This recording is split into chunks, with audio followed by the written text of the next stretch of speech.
Good evening. I will call to order the Finance Committee meeting on May 12th, 2025 at 6 p.m.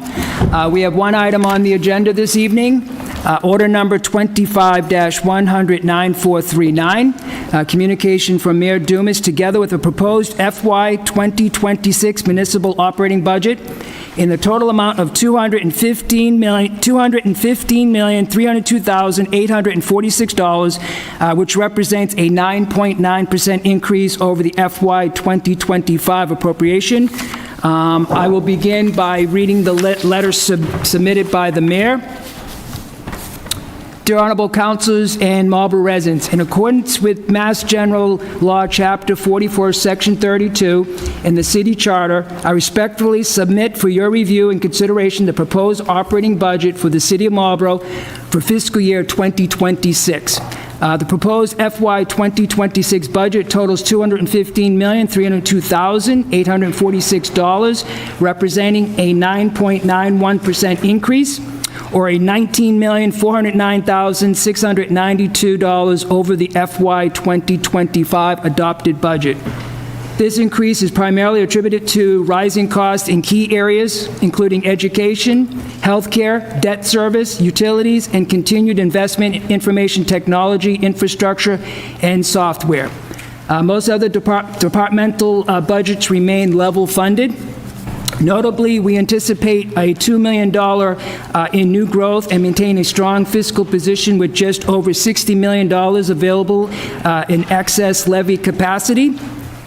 Key budget drivers contributing to this increase includes $7.20 million for Marlborough Public Schools, $1.03 million for Assabet Valley Regional Technical High School, $4.67 million increase in contributions to Health Insurance Trust, $1.25 million for long-term debt service, $1.10 million for a reserve for collective bargaining and salary adjustments, $325,000 for short-term debt service, $342,000 in additional retirement contributions, $245,000 for waste management services, $200,000 in electricity cost increases, $120,000 to support IT software infrastructure expansion. I want to extend my deepest appreciation to our dedicated finance team, Auditor Diane Smith, Comptroller Brian Doheny, Assessor John Valade, for their tireless work in preparing this budget. I also thank all department heads for their cooperation and the City Council for your commitment to thoughtfully and responsibly budget review process. I look forward to working collaboratively with you in the coming weeks as we review and refine the FY 2026 budget to best serve the residents of Marlborough. Sincerely, J. Christian Dumas, Mayor. And I will begin with Mayor Dumas, if you would like to give with your team a budget overview, please. Sure. I mean, the letter kind of says it all. You know, I don't want to reiterate. So I wanted to make sure that the letter was clean and concise so you knew where we're coming from regarding the budget. I will let Brian say a few words if he wants. If not, we can just go into the adjustments and start the evening. Okay. So. And you're all set with that? Okay. All right, then I will open it up to any comments from the City Council. Mr. President. Yes, could I ask the mayor or the comptroller to explain the tax impact of the budget that's been presented to us? Absolutely. Sure. So the tax impact, if the levy stays at $121 million, the effect would be $769.47. So if the levy gets changed, for every $1 million it gets changed, it'd be a 9-cent change to the tax rate, roughly $53 per $1 million change in the levy. So I just want to explain. So if your house value goes up and your rate drops, the levy is still $121 million, so it's still going to gain $769,000. If your house value drops, your rate increases. The levy's still $121 million. You're still going to, average taxpayer would pay $769 more. The only time this can be changed is when you set the tax rate in December and you change the shift. That's the time where you could change the shift between commercial and residential. The levy still being the $121 million, but the effect on the residents and the businesses could be adjusted at that time. Does that answer your question, Council? It does. So the point I want to make is that when you look at the tax implication sheet, it shows that the assessed value didn't change As the comptroller said, that's just, it's a mathematical figure. If you change the assessments, the rates go down, you're still paying $769 for the average house for their average tax bill.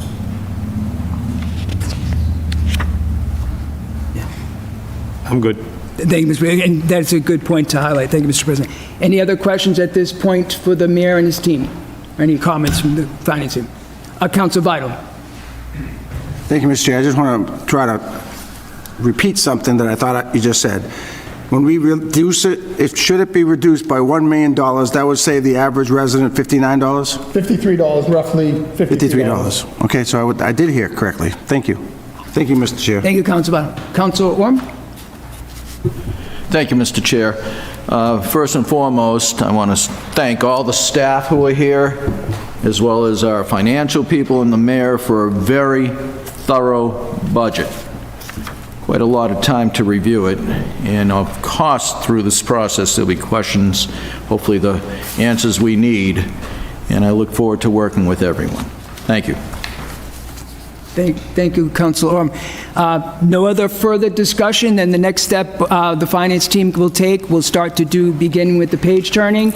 Actually, I want the council, if we're done with the mayor, I got some of my opening remarks I want to mention to the council. Thank you, thank you. All right, councilors, you have two documents in front of you. The first one I'm going to go through is the one that's titled Municipal Budget Information. So this is a little bit of a history lesson of how we've performed in the past and some projections on what's upcoming with this budget.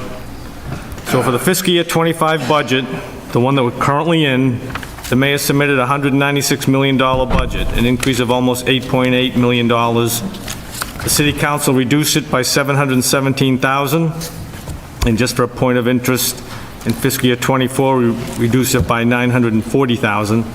So the city council approved a fiscal year 25 budget of $195 million, an increase of just a shade over $8 million, or a 4.3% increase. And that translated into a tax bill about $189 for the average house. For fiscal year 26, the mayor submitted a $215 million budget, or a $19 million increase, almost 10%. The impact, as you heard from the comptroller, on the average house, $769. In my 26 years on the council, nothing's ever been over $200. So I want you to think about that as we go through the budget this evening. If the council reduces the budget by $1 million, then the budget's $214 million. The increase would be $18 million, still more than double the largest increase, which was $8 million last year. The tax increase for the average house would be about $718 for the average house. And just because I've heard a lot of press to put the $7.2 million that the school's asking for, that equates to a $350 increase to the average house. Pages 3, 4, and 5, these are all the reductions you made last year to the fiscal year 25 budget. I won't go through each one of them, but I did assess each one, and my conclusion, the reductions that the city council made in May of 2024 to reduce the fiscal year, it should be 25 budget by $700,000, had no, repeat, no impact on the ability to operate the city in fiscal year 25. All right? Additionally, as I mentioned earlier, it equated to a tax rate of $986 and an increase to the average house of $183. Move over to page 6. So where are we right now, beginning of May, for fiscal year 25 budget? So through April, the latest reports that my fine auditor continues to send me on a monthly basis, I thank you, Diane. Salary line items are $479,000 under budget. They were up to $814,000 under budget in January, but we took that for mid-year transfers. So that means $1.2 million under in salary line items in the fiscal year 25 budget, and it's not over yet. For comparison, fiscal year 24 salary underruns were $1.1 million, and fiscal year 23 salary runs were $843,000. So I mention this because we have a lot of openings, and I'll get to those in a moment. And this is just the city side. I haven't had time to figure out what the school does. Fiscal year '25 internal transfers in April were $1.1 million. Right, the internal transfers in 2024 were $1 million. And at the end, they were $2 million, because as you'll know, in May, our next meeting, we're going to get a pile of internal transfers. During fiscal year '25, again through April, the city hired 105 individuals, and 68 have left the city. And the breakdown is as follows. The school added 75 people, and 43 left, a net increase of 32. The city added 30 individuals, and 25 left, a net increase of 5. Then I go look at the HR website. The city has 18 open positions. There were 19 open positions in May of last year. So if one concludes that we're going to be at the same pace of hiring, we're going to have $1.2 million of underrun in salaries. And we're not cutting anybody's salary. But I'm trying to make the point that you can reduce the budget because there's money in underruns in the city's salary line items. So now the schools, which I haven't been able to figure out yet, they have 39 open positions. So if you assume the positions continue to remain unfilled, and our history has shown that they have, and I assume a $3,300 monthly salary, which is around $40,000, which is on the low side, the school will underrun their budget by $128,000 a month, or $1.5 million, and the city's going to underrun theirs by $60,000 a month, or over $700,000. If you go to page 7 and 8, those are all the internal transfers. So we adopted the abbreviated budget process. We let the managers manage their money, which means they can move money around. And they move money around because they're not spending it. And I don't say they're not spending it, we just have underruns in salary line items. Go to page 9. Just a history lesson on tax increases from fiscal year 14. All under $200 with one exception, the projected fiscal year 26 tax at $769.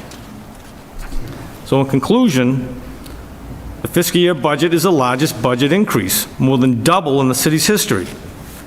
And as I constantly remind you, the budget is only as good as the day it's approved.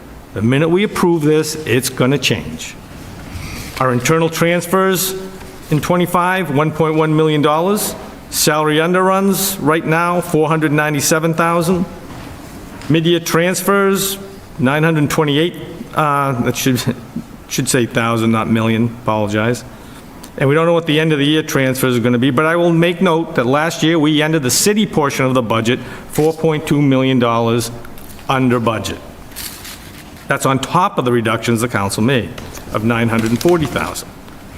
So again, the council's reduced the budget in '23 by $800,000, in '24 by $900,000, and fiscal year '25 by $700,000. In all of these 3 years, city services continue to be delivered. Reducing the budget starts next year's budget at a lower level.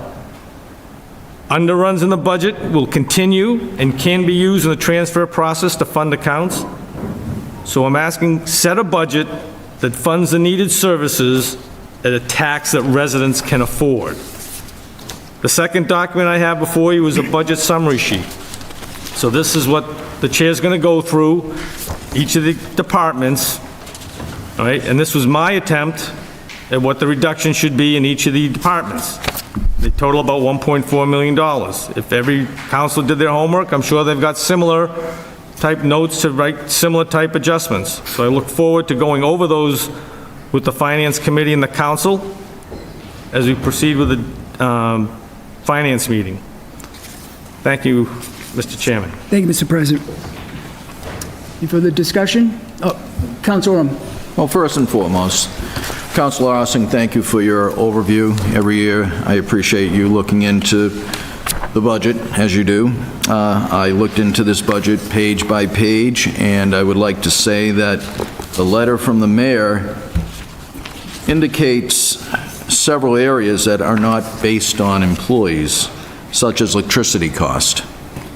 such as retirement contributions, and they're listed here. I don't have to go through them all. One comparison I'd like to make that we are required to do is fund Assabet Valley Regional Technical High School. They have 618 students, so that's up by about $1,666 per student. Marlboro High School, in turn, went up as well. They have approximately 4,300 students. Their additional cost is about the same. They're comparing very well. Costs have gone up, and when you go through the school budget, you'll see there is many costs related to special education. That's a major issue, as well as English as a second language. They are challenged. Our schools are challenged. And I would ask that you look at that school budget and look at Framingham as an example and what they pay per student. I do not want to underestimate the need for education in Marlboro. It's so important. You could ask any real estate agent, what's the first thing people ask when they come into our city? They ask, how are your schools? That's one of the #1 questions of families moving in here.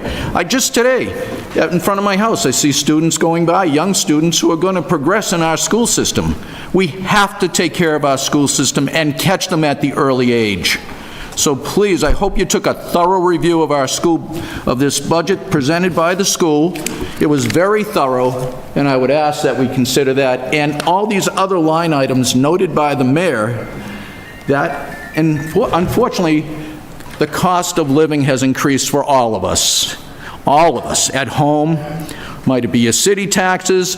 Might it be a reduction, and a serious reduction, in federal programs? Very concerning. Just heard on the news as I was driving in here, climate change, reduction in those needed services, especially like building dams and so forth. So unfortunately, we have got to pay attention to the whole environment around us. Thank you, Mr. Chair. I know. We'll get that, Councilor. But thank you. Councilor Brown. Thank you, Mr. Chair. As we're starting off our budget review hearings, I was just interested in kicking it back to the chair to see what order we're taking things up, because when I looked at it, I think schools are coming up after other departments. I appreciate that. Thank you, Mr. Chair. And thank you, Councilor Roby. Thank you, Mr. Chair. I won't comment on the schools, but I would just like to point out that one of the documents that Councilor Ossing provided us were the adjustments to the budget in FY25, where although we reduced electricity by $100,000 in both the public facilities and the schools, we added back $200,000 to public facilities and $100,000 to schools, because we had money in the budget. As he has continuously stated, there's always money for transfers. So reducing the budget just does a impact for the residents paying taxes, and then there's money in the budget to take care of additional expenses, which we know we'll have if we reduce electricity. Thank you. Thank you, Councilor.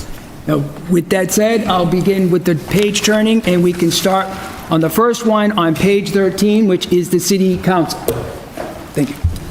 Thank you, Mr. Chair. The City Council budget's increased by 6.2%. That's primarily driven by the 3% increase that was not in last year's budget and the 3% this year. Yes. So you're going to see that same 6% show up in all the department heads' budget. The one other change is that the part-time administrative staff is moving to step 7 from 5 to 7.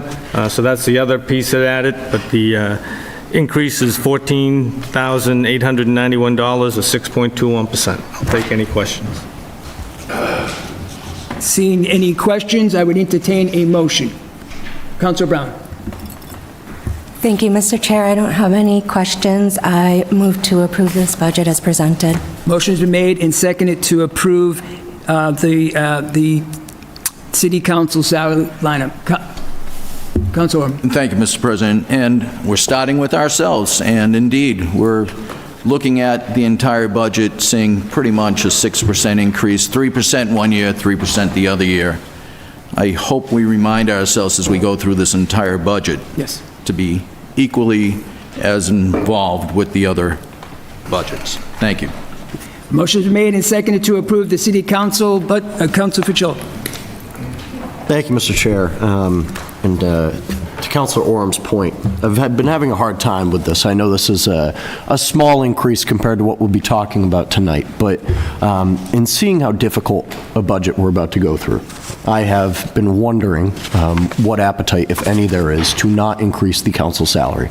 It is a small increase, right, $7,000, but I think it sets a precedent that we're willing to save where we can. I don't think any of us do this for the pay, right? We do it because we love the city. We love the city of Marlborough, and we're here to do good. And so for myself, I will not support the city council budget as presented. I do think we should cut the $7,395 increase to the city council portion of the budget. Thank you, Mr. Chair. Councilor Preciado. Thank you. I am not on the committee, but I do agree with Councilor Fucillo, and if I was on the committee, I would prove it in solidarity with the rest of our workers and the rest of our increases that we're going to see throughout the budget. Mr. President. So I would not be supporting this. Two reasons. One, you can't take away the money we've already gotten and improve for fiscal year '25. The only what's before us. You'd be asking for about 2 years of salary being given return from the council. And I would say if you really feel that strong about it, write a check for your $300 increase to the city. I tried it back in the past with minimal success, and it wasn't worth the effort. So I would encourage the Finance Committee not to support that. All right, motion has been made and seconded. Councilor Orm. Thank you, Mr. Chairman. And I'd just like to comment that I would support the cut to the city councilors part of it, but not the staff. They work hard. They deserve the same rates that other employees are getting. But God bless you, Councilor Landers, because he would always bring this up. And I'm glad it got brought up again, and I'm more in support of just not giving us a raise this year. It's an honorable position to be in. Councilor Fucillo, you said it right off the bat, and I think I can't support the city councilors part of it. I can support the employees part of it, but based on how troubling the economy is right now, I would not support the original motion. If another motion comes back, I will support that for that reduction of the $7,395. Thank you. Councilor Brown. We did have the motion. Thank you. Not sure if this is proper parliamentary procedures, but with the conversation, it makes sense, and I also support that, and I would rescind my motion. Councilor Brown has rescinded her motion. Councilor Fucillo, would you repeat your motion? And that, I believe that would be the 3%. That's right. You've already approved your 3%. Yes. You can't take it back. So this would be cutting this the 3% COLA, which is... Mr. Chair. Yeah, I believe it would be $3,697.50. 3,000... It is not. Yeah, no, it would be 3% on top of the 3%, so it's not just a That's correct. split of the money. Well, I would argue if you don't know the issue, I would not be supporting something that we haven't thought out properly instead of this public grandstanding. Councilor Fitzgerald. Thank you, Mr. Chair. I wouldn't call it grandstanding. I think it's the right thing to do, whether or not I have the number in mind. I think it's the principle of what we're doing right now. I mean, I'm happy to write the check. I'll write the check when I get paid at the end of this month. So if the council wants to go ahead and approve the city council budget just for the sake of getting this over with, that's fine. I hope some of my colleagues will also consider giving back to the city, because at the end of the day, it's the principle of what I'm trying to do, not necessarily any grandstanding. So thank you, Mr. Chair. And I understand that, Councilor Fitzgerald. And then for the argument of moving forward, we do still have another kick at the can when this comes to the full city council, to when we decide to vote on the budget, if that you want to bring that up again. But to move the night along, and we have a lot of things in front of us, I would entertain a motion just to approve. So I'm sorry, he already has a motion. It sounded like he was withdrawing the motion. Is that not true? Mr. Chair, I never raised a motion. I didn't have the number of what it would be, so I'm happy to go for it. Councilor Brown. Thank you, Mr. Chair. I will just put that right back out on the table and move to approve as presented. Motion's been made and to approve the city council budget as submitted. All in favor? All opposed? Thank you. That carries 3-2. Okay, moving on to the mayor's budget on page 15.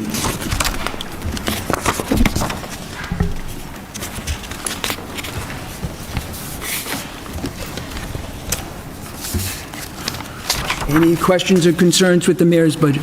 President Austin. I would just point out in the mayor's letter, it indicates a reduction in the summer internship line item. There is no reduction. It's level funded. Level funded. Thank you, Mr. Ray. I will entertain Councilor Brown. Thank you, Mr. Chair.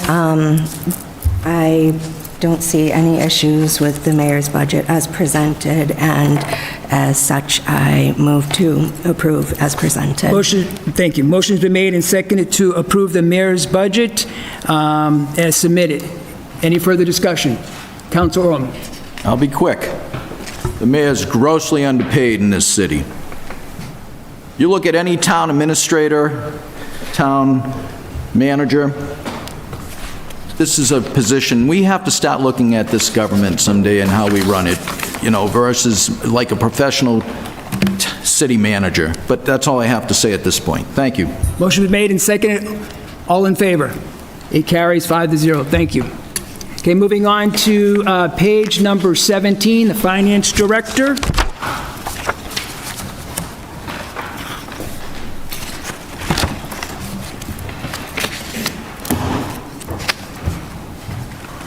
And as it's highlighted by the mayor, these are increases in starting at a higher salary, as well as the longevity and increase to a staff member. Councilor Vital. Mr. Chair, what I tried to do in preparation of tonight was I looked at all the assessors' reports at the end of March and tried to determine whether they were on schedule or behind schedule or ahead of schedule as far as their budget was concerned. And the Finance Department was operating at 55% of their budget after March. So I just think that that's an important number to remember as we go forward on the motion. Thank you. No further discussion. I will entertain a motion. Motion to approve. Motion's been made. I will second that to approve the comptroller's budget as submitted by the mayor. Any further discussion? Seeing none, all in favor? Carries. All opposed? 1. Carries 4-1. Moving on to the assessor's office on page 21. Auditor, 19. You skipped the auditor. Oh, Jesus. Thank you, Mr. President. Auditor on page 19.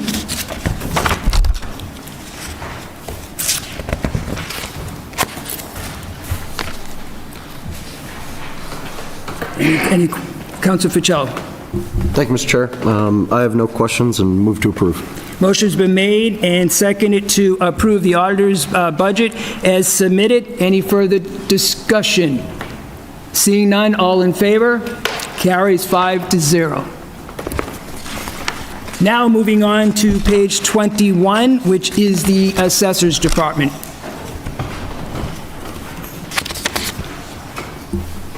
Mr. Chair. Councilor Fitzgerald. Thank you, Mr. Chair. In seeing that our assessor will be retiring at the end of the fiscal year, I think it would be responsible to reduce that line item back down to step 1, which That would make sense, yes. $14,557 reduction. So I move to decrease that line item. Motion's been made to reduce line item, oh my goodness,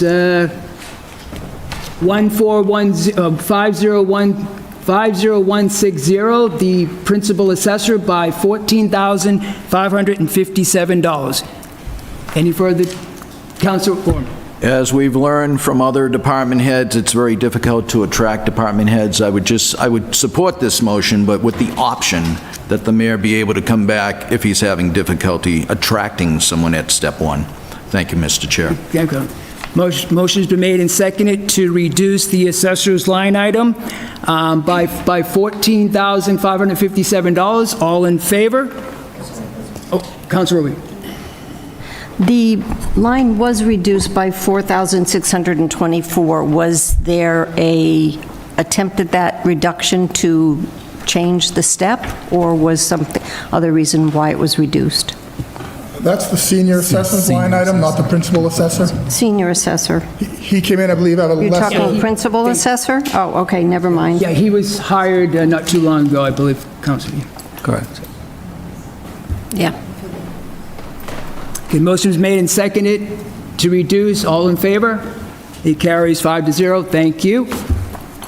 Moving on to the city collector on page 23.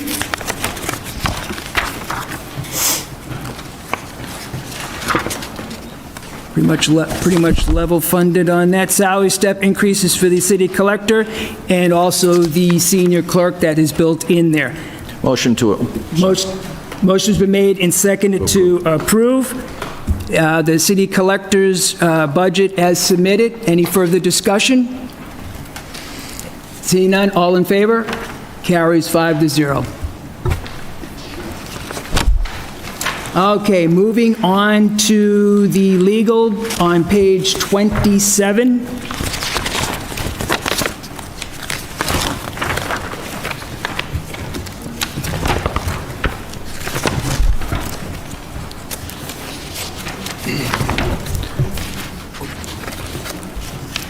Going to the legal on page 20, Councilor Brown. Thank you, Mr. Chair. I move to approve this budget as presented. And it is level service budget. So motion's made and seconded to approve the law department's budget as submitted by the mayor. Mr. Chair? Any further discussion? Seeing none, all in favor? Mr. Chair, I had a question, actually. Councilor. Just on the, and we're seeing this throughout a lot of the budgets, that we have a reduction in office supplies as well as claims, and that's good that the claims are down, but curious on the office supplies, I've seen it in other budgets as well. If I threw you to the mayor, if I could, or to you. Just curious, I've noticed that there was a total reduction, well, a big reduction of 38% in office supplies. Is that because it's now under central supplies? So I think this was really trying to average out what we were seeing in terms of expenses. I think in the past, we kind of said, hey, this might be a source of an internal transfer if we need it. So this is kind of just kind of aligning with our averages. I think our actual expenditures for that. Yes. Thank you for the answer. Thank you, Mr. Chair. Motion's been made and seconded to approve the law department's budget as submitted. All in favor? It carries 5-0. Next up is Human Resources on page 29. This is some adjustments in to reflect personnel and operational needs, and an increase to the assistant as well administrative. Councilor Brown. Thank you, Mr. Chair. The letter was very detailed, and it noted the reason for the increases, also noticed the decrease in supplies and medical exams totaling about $10,000. It seems fair and makes sense. I move to approve as presented. Thank you. Motion is made, and I will second that to approve the Human Resources budget as submitted. Any further discussion? Councilor Ficillo. Thank you, Mr. Chair. Just a really quick question. I noticed that in contract services this year, running 10/12ths of the way through this fiscal year, we've only expended 9.8%. I know there's a slight increase due to the need to administer several promotional and entrance exams to police and fire. Could you just discuss that a little bit and kind of where contract services stand and why we're going to be giving them an increase here? Good evening, Director. And good evening. Hi. So your question is why? That one line item, contract services. For this year? Yeah. Versus? Yes. Sure. A lot of that is for our promotional exams, and we anticipated doing police and fire exams this year. We do anticipate trying to get some of those done in the next month and a half, so we will be spending part of those funds. But due to some retirements this year, we will be seeing quite a few promotional and entrance exams next year as well. So that's why we have the increase for next year. And this year, we anticipated doing some of those, they just haven't come to fruition yet. Sounds good. Thank you. Sure. Thank you, Trey. Councilor Orm. Mr. Chair, if I may, through you to the HR director. Medical exams, those have gone down quite a bit. If you could explain. Sure, some of, the medical exams are for the new hires, and the reason why we had it at a lower number this year is that some of them will be promotionals, so therefore we will not need to do the psych and entrance medical exam for the hires. That's great. It's always good to see a reduction. And just a compliment that looking ahead, evaluating the city's benefits are in collaboration with finance and procurement to ensure comprehensive and cost-effective options for employees. I think that's so important as we have discussed too, how do we stand with other communities. So thank you for the letter. We're working with Brian on that, so. Thank you, Mr. Chair. Thank you, Director. Motion's been made and seconded. All in favor? Motion's been made and seconded to approve the Human Resources budget as submitted. Moving on to Information Systems on page 31. Mr. Chair, Mr. President. if there's no questions for Mr. Gibbs, he had a commitment, he'll be here in about an hour. So if there's questions for Mr. Gibbs, I would ask that this be postponed until Mr. Gibbs arrives, if everyone's all set with it. Thank you, But if Mr. you want an answer to a question, Mr. Gibbs is not here. I will, thank you. I will revert to the Finance Committee. Councilor Brown. Thank you, Mr. Chair. In reviewing the narrative from Mark Gibbs, it looks like the cost of tech upgrades, especially for security enhancements, could lead to less spending on emergency tech situations. So I feel like the increased cost would potentially help mitigate future problems. I didn't have any questions. It's just something that stood out to me, so I move to approve as presented. Motion, I have no question. Oh, Councilor Orm. Mr. Chair, I can ask him offline, but I'm just curious of his interaction with the school department. It's noted on the summary, he talks about continued security scrutiny for the overall city and school environment. And any rights never ends, but I'll catch him on the sidebar on that. On the side of the school, we can probably catch him on. Yeah, if he's not here, I can ask him on the sidebar. Because I had no further questions as well. Motion's been made and seconded to approve the information technology budget as submitted. Any further discussion?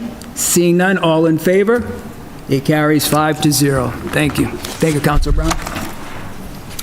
Okay, moving on to the city clerk's budget on page 34.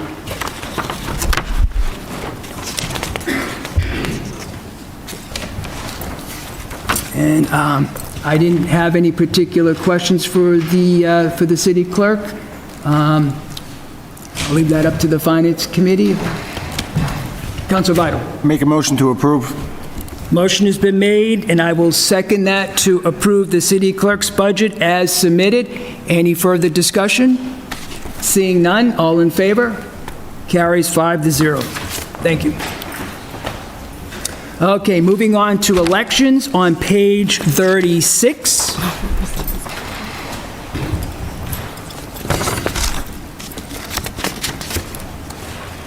Mr. Chair? Mr. President. So I bring to the council's attention, the inauguration is moved under the under the elections department, which means the city council now gets to control how inaugurations, which Yes. I am very happy with that. And I would recommend the Finance Committee reduce it by $1,000. And that is a good recommendation now that that is in the elections. Councilor Orm.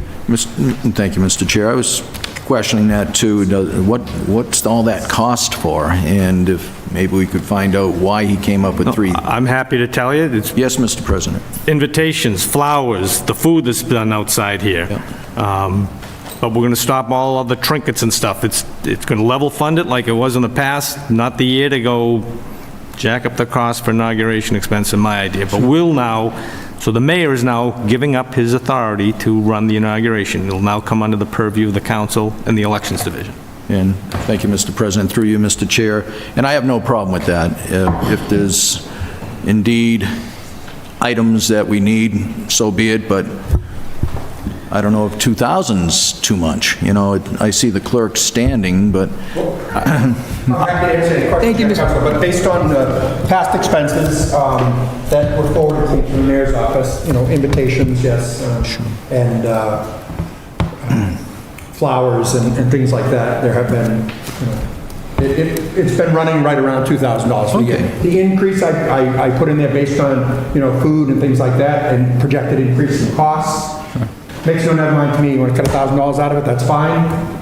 When on inauguration day, when you all end up with a hot dog and a bag of chips. I don't need any food that day. I always make a mess of my desk when we have food, but I have no problem with that. Thank you, Mr. Clerk. Thank you, Mr. Chair. Mr. Chair. I support. Mr. President. So if the council wants to reduce it more, I will make whatever dollar value you give me work. I'd suggest we motion for 1,500. As noted, food, maybe somebody will donate some food to us, you know, but I think, you know, again, we have to be critical on our own budgets and our own procedures, so I would recommend to go to 1,500, cut it to 1,500. I'm going to allow the mayor to speak. Sure. So if I can provide some insight to you, Mr. Chair, and the rest of the committee. So it made sense to move this over to the city clerk or city council's office only because if there is a transition with the mayor, it was very difficult to plan something as mayor when you don't have the funds to allocate them, when you don't have the control over your budget to plan something. So that's why it made sense to move the line item. And the line item was an increase. So what was paid for last inauguration was only food, brochure, the invitations, the program, and flowers. Any other expense came out of my own personal budget. So I just want to make sure that you're all clear with that. So if you're okay with $1,000 decrease or whatever, 1,500, that's fine. But I just wanted what was actually paid for out of this line item was the food, programs, invitations, and the flowers. And there's a few flowers on the stage. Those 4 things. So however you want to do the budget works for me, but Okay, thank you. so just some insight for you. Mr. Chair, knowing the cost of printing, but I would suggest we print less invitations. It just seemed we always had too many. I would suggest we take the recommendation of the council president to go to 2,000. To go to, I'm sorry, To 2,000, Okay, reduce it to 2,000. That's your motion? Yes. Motion's been made. I will second that to reduce the line item 57840 by $2,000. By By 1,000. By 1,000. To the amount of $2,000, my understanding, yes? Oh, I'm sorry. I'm sorry. I apologize. To reduce the line item 57840 by $1,000. Any further discussion? Seeing none, all in favor? It carries 5-0.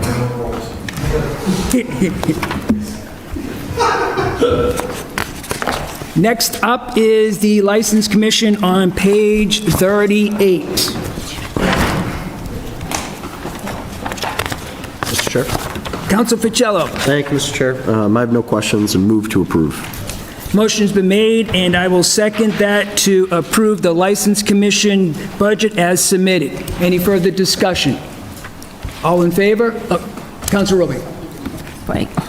I'm just curious about the board secretary increase. I mean, the percentage looks very strange, 60% increase. Is there a reason why this particular secretary has such a high increase? Yes, because they have to, due to union negotiations and minimum wage act, so we had to increase because they work nights, so they have to cover different meetings. So they were actually getting paid less to stay late to cover planning board or board of health meetings.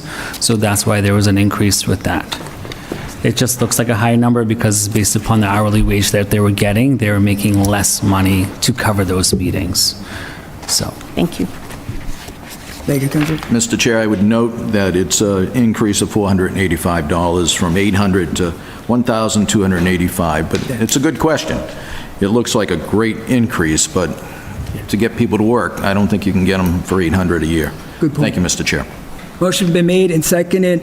All in favor? It carries. Next up is the inspections on page 62.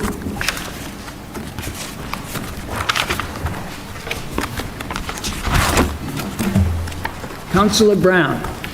Thank you, Mr. Chair. I don't have any questions about this part of the budget, so I move to approve as presented.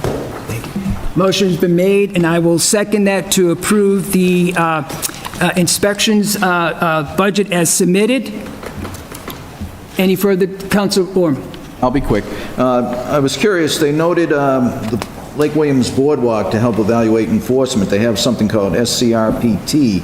I really didn't understand that and what the management needs are down there. And if I may ask through you to the building commissioner. if he's- Commissioner Tway? Commissioner Tway, good evening. It's the part about Lake Williams Boardwalk right there, Tim.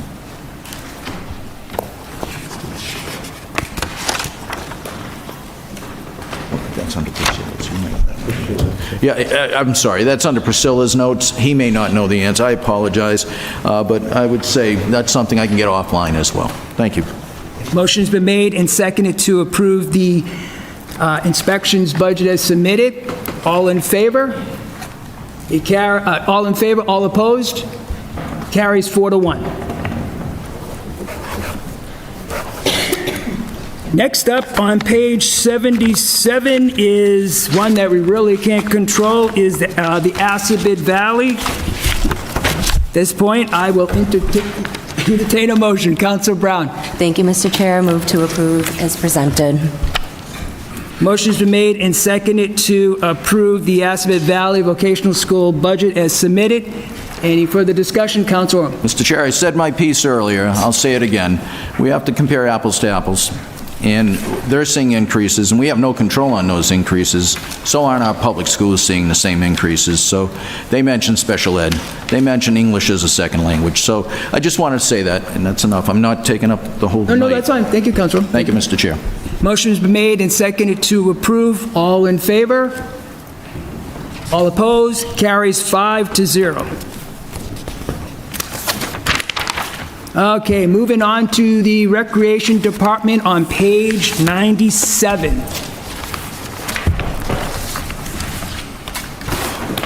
Mr. Chair, motion to approve. They do a tremendous amount of work for the city, and when you look at their salaries and stuff, it's phenomenal. They can do so much with what they have. But just a question, though, they have some vacancies. It appears that they're working with one person right now.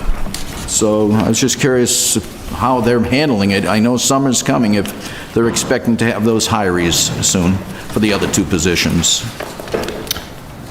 Do you want Mr. Chair, through you to the mayor, if I bring the may? director up? Director Well, the Thibodeau? mayor was posturing like he was Through going you, to Mr. answer. Chair, we're looking at a reorganization, and we're trying to figure that out based upon what best fits for the Recreation Department as a whole. Okay. Thank you, Mr. Mayor. Thank you, Mr. Chair. Councilor Preciado. Thank you. So it looks like these positions are all pretty much level funded. Is there a reason for that? Is that we're not seeing an increase in these salaries? So through you, Mr. Chair, we're waiting for the comp and salary study to come out so we can actually assess those salaries. So when we do the reorg, so we're not lowballing the actual salary. So we want to make sure that we get the appropriate data before we start that process. Okay, understood. 'Cause Point of information. Mr. So, President. Council Preciado, those are MMEA positions, and the contract has not been settled. That's why you'll see all the clerk positions with 0% increase, because we haven't settled the contract yet. Understood, thank you. I know that the rec department does a lot of great for the city and puts on a lot of programs. So, I would like to support them as much as possible. Thank you. As would I. Thank you. I feel the same way. Question, though, and I caught the director as I was coming up the stairs. Labor Day parade has increased from, what was it? I have it here, 28%, I believe. Yeah, from 18,000 to 28. What are we going to be doing different this year that we may not have done in past years? I don't think we, on the setups, like anything different. It's just like every year is a challenge of raising the monies to do what we need to do. And this line item hasn't been increased in years. We always go on a shoestring budget and trying to raise the funds, go out and get private donations and doing that extra work. So as anybody, it's challenging times and prices are rising. We see this thing offset those cuts. Thank you. Thank you, Mr. Chair. Councilor Preciado. I had one question. Would your department see better services if your budget was increased? I'm kind of failing to recognize why your budget wasn't increased to an amount that would help you operate. As far as previous? Yeah, instead of accepting donations and looking for more money outside of the city. No. You're asking me if we accept donations? No, I'm asking why. Why you do. Why we do? Oh, as far as the, well, it's always, as far as the Labor Day parade goes, we've asked for groups within the city to help. Point of order, Mr. Chairman. This discussion is regarding celebrations, which Yeah, we're we're on not the rec on. Can department we budget. hold off that discussion till we get there? Sure. Thank you, Council. Council Brown. Thank you, Mr. Chair, and thank you, Chuck. You know I'm a big fan of everything the rec department does, and I move to approve the rec budget as presented. Motion has been made. I will second that to approve the Recreation Department budget as submitted. All in favor? Carries 5-0. Next up is Health and Licensing on page 99. Sorry. Mr. Chairman, I have a Councilor. question on the Board of Health budget. Yes. It's related to the Substance Use Prevention Coordinator.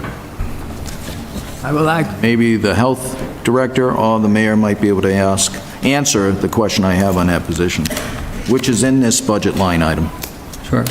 Mr. Chair, I can speak on that. So the opioid task force has been meeting, so they are looking over that job description and see where those monies can be allocated. So they'll be meeting once a month to see if this position should be funded, and if so, how, and regarding a job description. So we're just not quite there regarding to distribute the opioid funds. Okay, and I would ask, through you, Mr. Chair, to the Mayor, that be expedited as best we can. It's an important position. Sure. There are plenty of people out there asking those same questions. I had another question. You mentioned that restaurants are under compliance with inspections, and I work in this field, so sometimes the state says 2 inspections a year for certain types of restaurants. Others are pardoned more or less to once a year. How many restaurants do we have? And I saw your numbers, thank you for your clarity. But I was just curious where we stand with meeting state requirements for food inspections. So we're meeting compliance. Are you asking about how many permitted establishments we have in the city? Yes, and versus the note that you made of the 270 routine follow-up food inspections. So we have around 300 permitted establishments in the city. We do risk-based inspections, as you mentioned. Yep. So depending on the menu and the risk base of the menu, we're either one time in the establishment 1 time a year or 4 times a year. Such as a convenience store, you'll go once a year. Okay. But we are in compliance, as you noted, and you're very good then. And with that note, I would motion to approve. Motion's been made and seconded to approve the Health and Licensing budget as submitted. Any further discussion? Seeing none, all in favor? That carries 5-0.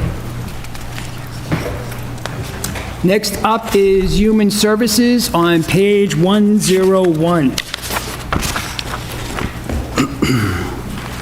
I don't particularly have any questions on this. Council Vital. I have a bit, I only have one question, but it's a very important question. Yes. In a town with so many homeless, in a town with so many folks in need, why are we reducing the human service budget by $20,000? This is a contract services, but I will, maybe the mayor can fill us in a little bit more on, but it is a contract service. Correct. Thank you, Mr. Chair. And through you, it is a contract that we have. So based upon the contract, this is the human service that we outsource, and this is what it costs for the contract. Just a level, the same amount of services? We are not losing any services whatsoever. You are correct. Well, I know we're contracting for services. Say that again? We're contracting for services? We contract the human services out, correct, and we're not losing any services based upon this contract. Thank you. Councilor Doucette. Thank you very much, Mr. Chair. Through you to the mayor. Contract services, are these services for employees of the city? This is for the community that needs the services, correct? It's for the community that needs the services. Okay, just want to make that clear. Thank you. Councilor Orm. And the obligation within this contract, I believe the food pantry or whatever it's called, any other services offered, as Councilor Vital noted, we are a city of demand when Sure. it comes to human needs. Oh, absolutely. So through you, Mr. Chair, I can tell you that this contract utilized many services to do community outreach for the homeless. We worked very diligently last summer to do resource. I know even DPW as well as the police chief, SMOC. We had numerous meetings about outreach. We have talked to them, specifically the homeless individuals that are camped out during the summer that with a community fridge, as well as in front of the Walker Building. We provide addresses for homeless who need to get jobs all through this contract. So the outreach has been incredible, and it's not a small feat, and we work diligently so the services are provided. This is not for the Human Services representative from the city, NILSA, is it? Correct. It's Nielsen Mush. This is NILSA's position? There's two positions in that, correct. And it's for SMOC services as well. So they're tied in with the United Way. So and Barbara SMOC. and NILSA, basically? Correct. And Mr. Chair, if I can, on that question, I would just ask that we continue to monitor to make sure. I mean, a $20,000 reduction is pretty nice. I mean, it went from 110 to 90, and I thank SMOC and so forth, but I just want to make sure we don't lose services over it. And I can guarantee you that we're not losing any services so based upon this. it's being watched and Absolutely. monitored. Thank you, Mr. Mayor. Thank you, Mr. Chair. Ready for the discussion? I will entertain a motion. Councilor Brown. Thank you, Mr. Chair. Move to approve the budget as presented. Motion's been made and seconded to approve the Human Services budget as submitted. Any further discussion? Seeing none, all in favor? That carries 5-0. Moving on to Council on Aging on page 103.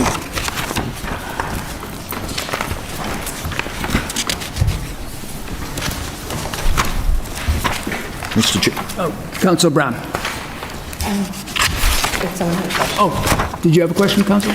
No, I was actually going to thank the Council on Aging, wherever you are. Oh, hi, Trish. They're doing, I get to experience some of it now. I guess I reached that milestone in my life. But they're doing a fantastic job. I love the fact they're looking at the kitchen and the garden and all that, and I have no questions, but I was going to support a motion to approve. Mr. President, or Mr. Chair? Mr. President. So I had discussions with the Director Pope on this. If you recall, the prior administration took out the 3 positions and funded them through the EOEA grant. Yes. So last year we added in 1. Based on the increase of our budget, I don't believe it's wise to add both positions in this year. I would recommend that the senior clerk position continue to be funded through the grant. And again, there's $1.2 million of underfunded salary items that we haven't tapped into yet. And if the Council on Aging needs more money, I'm sure that they will come back and ask us. But I would recommend the Finance Committee make a motion to reduce the senior clerk position and fund it through the EOE grant in the amount of $49,918. Mr. Chair, I'll make that motion. Motion's been made. I will second that to... What's that? I have a question. Oh, question. Thank you, Mr. Chair. I just, before voting on that item, I just wanted to make sure that that wouldn't jeopardize anybody's position by having their position tied to the part of the budget that was being questioned. Good evening, Director Pope. Good evening.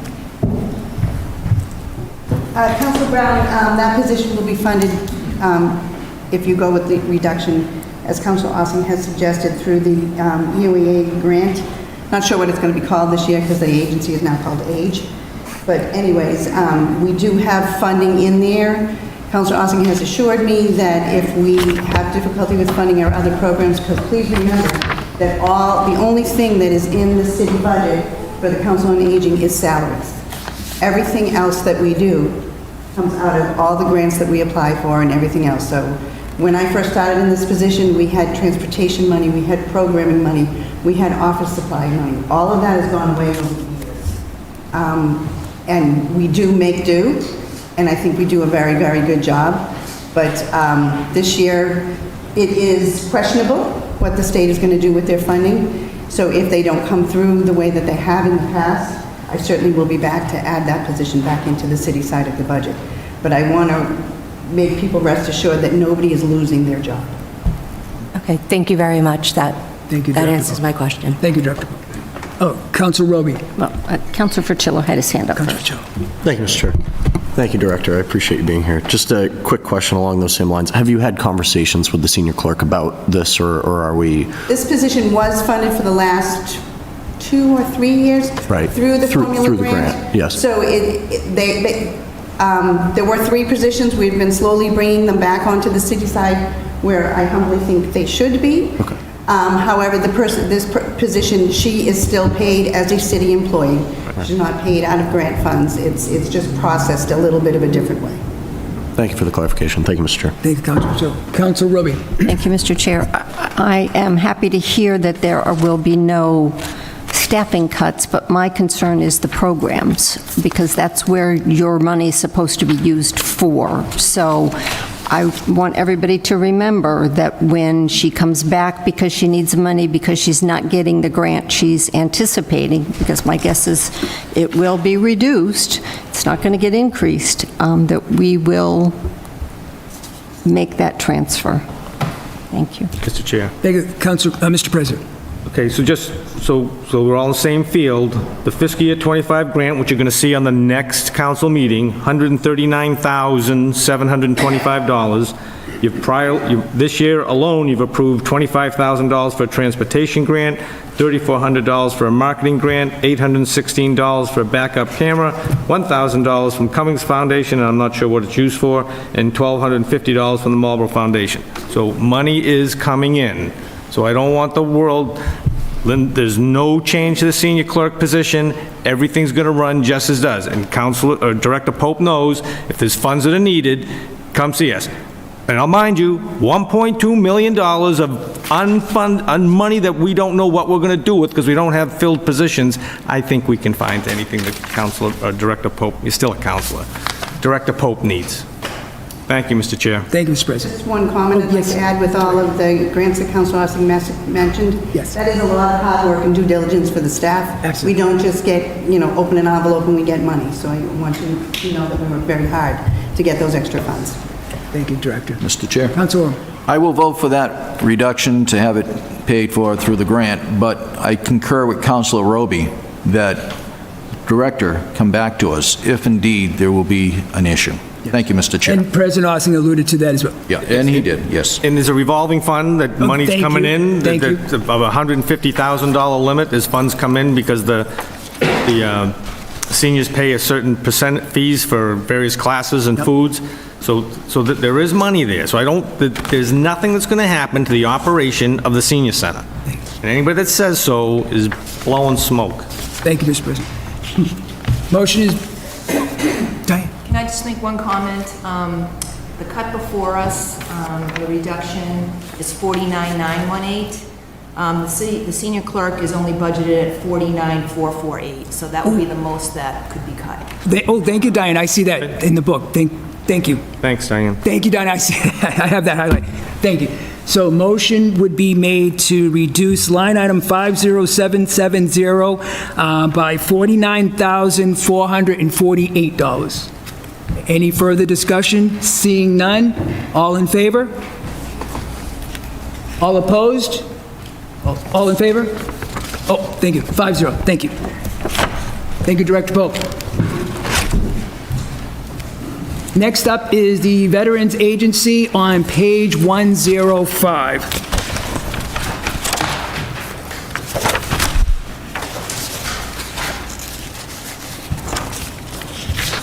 Council Biden. Mr. Chair, move to approve. Motion has been made. Motion has been made. I will second that to approve the Veteran Services budget as submitted. Any further discussion? Councilor Orm. Compliments to the Veterans Affairs agent for getting his certification, as noted in his letter, as well as being transparent on veterans' funds that are needed. Thank you, Mr. Chair. Thank you, Councilor Orm. Motion has been made and seconded to approve. All in favor?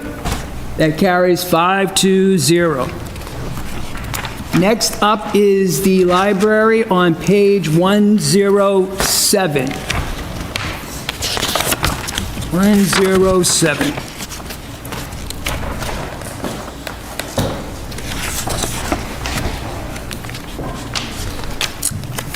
Council Orm. Looks like we're going to have some Sunday hours, and it looks like the information provided by the librarian indicates that's the weekend's heavy on Saturdays with traffic and people that attend the library, as well as all the rooms are getting utilized, so I'd make a motion to support the budget as And presented. that is a good point, that they're working on having the Sundays. Yes. And their busy days are Saturdays, so I would support that. Oh, Mr. President. So if Sarah's here, I'd like to know how many new part-time positions are being created? Because according to the mayor, we're only getting, there's only 3 positions being added to the budget. Okay, so there would be 5 part-time positions at 10 hours per week. 5 new ones. New positions at 10 hours per week. So then a question of the mayor, how come that wasn't up in the front part of the budget book? Because I'll have another one for the DPW as well. Sure, when Sarah and I spoke, she was going to rearrange the salary or the scheduling, so no new positions would be increased at the time of budget. Say that, I couldn't hear a word you said. Sure, so at the time of budget, there would be no new employees. She was going to rearrange the schedule based upon the flexibility of working a Sunday schedule. So it would be a rotating schedule at the time of budget. I thought I just heard Sarah tell me there's going to be 5 new part-time positions. Correct. At the time of budget, when we submitted this, there was going to be no new positions to be hired. The schedule would be a rotating schedule to include the original team, to include Sundays. Are there or are there not 5 new part-time There positions will now being be added? 5 new part-time employees. So that's important for the council to understand. The head count is now changed by 5, because that's not what it says on page 2 or 3 of the budget book. Thank you, Mr. Chairman. Thank you, Mr. President. Councilor Navin. Thank you, Mr. Chair. Thank you, Director. I know this is something we've talked about a little bit and with the trustees as well. As someone who's often looking for somewhere to go on Sundays with a little one, we are super excited that you guys have worked hard to make this happen. And a special thank you for being flexible with the hours. I know the mayor heard me complain about this, and you did as well. So for those who have not read the letter, it's going to be 1 to 5 between Labor Day and Memorial Day. So thanks again for making that happen. Really looking forward to it. Thanks. Thank you, Councilor Navin. Motion was made to approve. I made that motion. Yep, motion is made. I will second that to approve the library budget as submitted. Any further discussion? Friendly amendment, Mr. Chair. I think our president made a good point that those positions be noted on that page 2 or 3 of the front of the budget. Just add it to it so we can keep track. Thank you, Mr. Chair. Thank you. Motion's been made and seconded to approve. All in favor? Councilor Just discussion, Mr. Chair. Not just to reiterate what the president has said, that all of these budgets are as if all the positions are full all the year, the entire year. And we know that that's not the case. So at some point, this committee has to look at the budget because they're giving us 100% of the staffing throughout the year. Well, we know we have a history here in the city that we're never going to have that. So rather than approving everything, I think it's important that we look at some of these line items with staffing and predict the best we can of what the vacancy rate would be in that department and reduce, some of these line items rather than just approving everything that goes across. And I believe they would have to send down any kind of ordinances as well, Mr. President? Say that again? So would these be new created positions, they would have to send down an ordinance or? No, these are the part-time position in the library is already a position that has a job description and a salary ordinance, so they're just adding funds to add, so they're adding $38,000 to cover additional staff. Thank you. Thank you, Mr. President. All right. Motion's been made and seconded. Councilor Presier. I have one quick question. Also, thank you for being here. For your library materials, there is an increase of $20,000. What will you be using? What is included in those library materials with that increase? Library materials is everything we purchase that is lended at the library. So all the books, DVDs, anything else that we purchase that gets borrowed. Is there a reason for that substantial increase, or are you? So for us to receive state aid through the state, we're required to spend 13% of our budget on materials. So by increasing that by the 20,000, it brings us closer to that minimum of 13%. So I'm not using additional funds somewhere else to reach that 13%. Okay, thank you. If I don't reach that 13%, we get essentially decertified. Gotcha. Thank you. Thank you, Councilor. Thank you. Motion's been made and seconded to approve the library budget as submitted. All in favor? All opposed? It carries. Next up, celebrations on page 110. And I think this is where you may have had a question, Councilor. Yes, Celebrations Mr. on Chair. page 110. I jumped the gun, I'm sorry. Figured while we had Chuck up here, but he answered my question, so, I mean, if he wants to come up again and talk a little bit about it, he's more than welcome to it, Mr. Chair. It was just you already explained it, Chuck, the Labor Day celebration, how the costs are going up, donations are not easy to get, so I'm in support of this budget for celebrations and would make a motion to approve. Councilor Fitzgerald. Thank you, Mr. Chair. How are you, Director? Good to see you. I cannot support the increase to the Labor Day budget for a couple of reasons. And the main one I can't is I'm the municipal designee on the Marlboro 250 Committee. I've had many conversations with the mayor about what that celebration is going to look like for our 250th celebration. And to my understanding, we're going to rely more on free cash, or even if the city might not be involved at all. We're not sure yet, but I have been told that we are not budgeting for those kinds of celebrations. So I personally am not in favor of supporting this. If that's the precedent this administration is going to set, I think we should stick to it, and there shouldn't be an increase at this time. So I do not support the $10,000 increase for that reason, but I appreciate your comment and your passion, so thank you. I support what Councilor Fitzgerald was saying.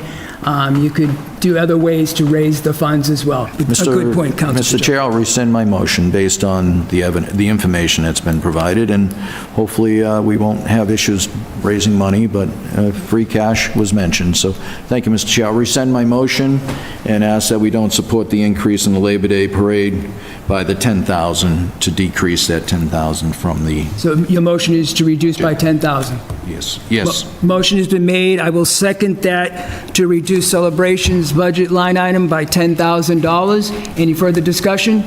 Council Vital. What this other $2,000 for other celebrations and special events, what would that include? All the different events that we've been doing. We do with the Family Day Fun Festival that we've been doing the last few years, like the Portals, we do bouncy houses, as you know, working with the Lions Club and working with the Rotary Club. We do movies in the park, that those prices are going up, and then covering the cost for some entertainment during the farmers market as well. Thank you, Mr. Director. Thank you, Mr. Chair. Councilor Roby. Thank you, Mr. Chair. I guess my question is related to that, and I don't know, Mr. Thibodeau, if you can answer, or if the mayor, but I'm asking about the farmers market, which I understand is not considered a city event anymore. If that became not being done as it currently is, would you be able to, I mean, it would probably be next year's budget, but yeah, I mean, it is doesn't cover, that... like, I know what you're saying as far as that aspect of it. That won't cover all of it. I mean, when I asked for that increase, it was for numerous events, not just that particular thing. I would be able to raise those funds to my revolving account, but when I put it all together, I wouldn't be able to generate to say this amount of money would go towards that. This is me saying over the last few years, this line item hasn't increased, and I've been going into raising the monies myself, my department, trying to offset those costs. So I'm reaching back out to say, we have additional costs that would associate with this line item for all the different activities that the Recreation Department performs, and we do all throughout the calendar year. So it was just an allotment. It wasn't just on that particular aspect of what you were speaking to. And counselors that are newer, we did have a part-time position for a while that handled celebrations. I believe it was in the mayor's budget. It got reduced. I'm wondering, and I guess can't be added to this, but maybe in the future it's a position that needs to be brought back if in fact the recreation person is running it, and I don't really think that celebrations are really part of the recreation department's job description or necessary for them to be doing the fundraising. And if the mayor's office can't do it, with their current staff, something should be done, because we need to make sure those events don't fall to the wayside. Sure. If I could speak to that, Mr. Chair. So through you, so just in regards to the Labor Day, it is a huge, huge ordeal that my office takes on. So just so you have an idea, the parade last year cost about $62,000, and that's usually about the average of what it is. The donations that we did receive was about $34,000. So there was a significant difference there. So I personally paid a little bit of money to this event, so it could be a success.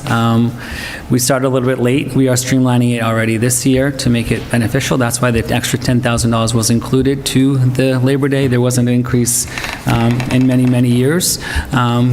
Owning a small business, I'll put that hat on. Small businesses get hit up quite a bit regarding donations for a lot of events throughout the city. Councilor Fusila, if you want the 3% increase to donate somewhere, I'd be happy to take it for the Labor Day parade. Not to put a joke on that, but it's tough getting and soliciting donations. You know, there's now the holiday stroll, there's the family fun day, there's numerous events that, whether the festival is separate from that, this is just for the Labor Day cost alone. Now there's another event called the Summer Splash. So there's quite a few events that now need to get funded throughout. Again, small business getting hit, and we just had the mayor's ball. So when you talk about the events throughout the city, it's great that we're having them, but it's always on the backs of the small business owner. So I just figured if I can throw down $10,000, I know it seems minimal, but with our budget, the way that it's looking, I understand if you want to cut, but something has to give at some point. So the Labor Day parade may not be as robust as what it may be in the past, just because given the situation and the climate. That's it for my soapbox. I'm happy to work with whatever you get, because we always figure it out, but that was the justification for $10,000, just the cost of the parade. And I'd be happy to break down what the costs are, so if you want to cut it, then I will figure it out. Thank you. Councilor Navin. Thank you, Mr. Chair. Mayor, thanks. That was going to be my main question, is what does it cost, right? And what is the delta? So I appreciate that. The other question I had was the increase on the summer concerts. Is that just, Chuck, is that just an increase in what costs are? Just Yes, okay, there's not an extra concert coming in or anything like that? Yeah. We increased the concerts too. When we first started out, we had 6, now we have 11. Yeah. We have 9 concerts and 2 kid concerts, so 11 concerts we get on. Yeah. No, I'm not saying you should have more. No, it's great. And the season is upon us and looking forward to it. I guess I would just, Mayor, I would echo what you said. The events that we continue to see increasing around town are obviously incredibly helpful for creating the kind of community that we're looking for bringing people downtown. The parade is obviously it's our weekend to shine here, and it brings in a tremendous amount of people. I would also just argue, as we all know, it brings so many people into town. It is creating money for businesses. It is creating a whole lot of opportunities and giving the city the ability to showcase. So will we make it work? Yeah, I'm sure we will. But I do think that being able to provide some investments in these things, it does seem like every other day now, from late summer through Christmas, the Christmas season, there is something going on. So appreciate everything that you guys are doing with the shoestring. But I think a little bit of an increase would be helpful. So. Thank you, Councilor Navin. Councilor Brown. Thank you, Mr. Chair. I would also support keeping the $10,000 in that budget. I am out in the community quite a bit, and whenever people give me just random unsolicited feedback about our mayor, the one area where I just continue to hear positive feedback, but it's more of the mood that it seems to put people in when they're talking about those community events that they get to participate in, or Labor Day that's gone back so many generations, that to be able to share those experiences that we experienced with, our next generations, I just feel like that's a $10,000 investment into the greater mental health of our community. So I support that. Thank you, Councilor. Mr. Chair, I'll rescind my motion based on the conversation, and... Well, hold that thought. Hold that thought? I can't rescind my motion? You can, but I'm going to... I'll hold off, though, and hear more conversation. Thank you, Mr. Chair. So the mayor and I just philosophically disagree on this. I don't think there should be a Saturday Labor Day festival that interferes with the Greek activity up at the church. And if that's the feedback I received, fundraising, go fundraise. I mean, our job as a city is not to fund all these activities. There's a food truck festival that we get a grant for that's paid on that plays out the following weekend. You know, I don't know what we're not going to be funding let me tell you, $19 million budget increase, $770 on the average house. We've knocked off about less than $100,000. There's work to be done here, folks. All right? And with all the money we say that we have potential to reduce, if it comes back and they need something, bring it back then. But you want to put all the stuff in the budget, then make sure you go tell the taxpayer, thank you very much, and open up your wallet. This is your time to make some adjustments, and this should not be added to the budget. Thank you, Mr. Chair. Thank you, So Mr. your motion is spot on, Councilor Orem. Motion has been made and seconded to reduce line item 53652 by $10,000. All in favor? 1, 2, 3, 4. All opposed? 1. It carries 4-1. Going on to Fort Meadows, page 112. I will entertain a motion on this. Mr. Chair. Councilor Ficillo. Thank you, Mr. Chair. I had a couple questions about this budget, so I'd reached out to Conservation Officer Ryder and spoke to some members from the Fort Meadow Commission. As you see, it's level funded. Yes. There will be a new contractor for the weed control, and so we'll be seeing a slight change there, but it seems like things should run smoothly this year. I know there was a little hiccup last year in terms of weed control, so just keeping an eye on that situation. Other than that, I recommend approval as presented. Okay, motion's been made and seconded to approve the Fort Meadows budget as submitted. Any further discussion? Council Vital. I'm going to support this motion, but again, it only benefits a certain amount of people in our town, all right? I guess I can go down to Memorial Beach and take a dip if I want, but this is a annual money that goes to, benefits the folks that have a cottage along the reservoir the most before everyone else. So it's kind of reiterating what Mr. President said, we got to start looking tight at this thing and see what, if we're going to be approving budget items, what benefits all of our residents and not just a part of our residents. But I do support this at this time. Councilor Orem.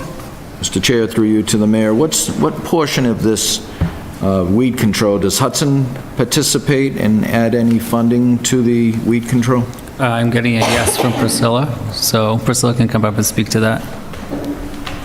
Just want to make sure it's fair. You know, they have Centennial, we have Memorial. Beaches. Yeah, I believe, and Diane can correct me, but I think there's like a third of what we have to charge for the contract comes from Fort Meadow. We sort of send them a bill and then They'll do some of it. Okay, but it's not 32,000 and it's another percent, that percent you meant, the third, they pay a third to it, probably like 50,000. Okay, thank you. Thank you all. Thank you, Priscilla. Councilor Navy. Thank you, Mr. Chair. Through you, just to respond to something Councilor Vital said, I agree this is only for one part of the city, but it is important to note that that's because that's where this is located. Fort Meadow is a community gem. I will put my old hat on if Councilor Ficillo will allow me to. Well, and Wayback Machine for Councilor Orem as well. So, you know, it's not just for the people who live there, as you noted in Memorial Beach. The first hot day of the year, you'll hear from the, and Councilor Landers would always call about this, the people park all the way up the roads in Ward 7. It is a huge community asset for people who need a place to cool off. The water quality is incredibly important. When we all got together and talked about how dangerous it would be to have overdevelopment along the lake, we did so because it is a beautiful gateway to the city. It is a small investment, I think, for what it takes to really keep that asset as pristine as it is. Once invasives start to take over a water body, it could turn into a swamp real quick, and then we would have a bigger financial problem on our hands. So I just wanted to offer that up. So thanks for your work on this. Thank you, Mr. Chair. Thank you, Councilor Newman. Councilor Preciado. Thank you. Quick question for Priscilla. What would be the consequences of reducing our weed control budget? So if we reduced that weed control, or if we just removed it entirely, what would happen to Fort Meadow? We would have an explosion of weeds, and then nobody could use it. Great. That's all. Thank you. Councilor Roby. Sorry. You can move. Thank you, Mr. Chair. I would also echo the comments of my fellow Councilor Navin on Fort Meadow, and it is a gem of the city. And going back to Recreation Department, it's not just summer, it's also winter, when you can now rent snowshoes to walk on the ice on Fort Meadow, and in the summertime, you can rent canoes to go. So it's not just people who live on the lake.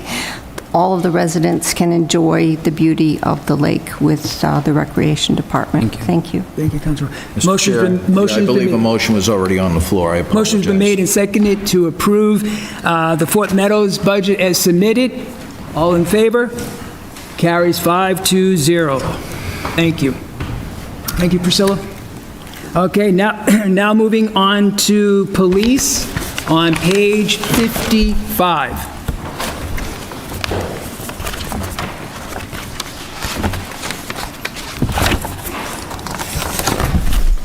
Good evening, Chief Georgie.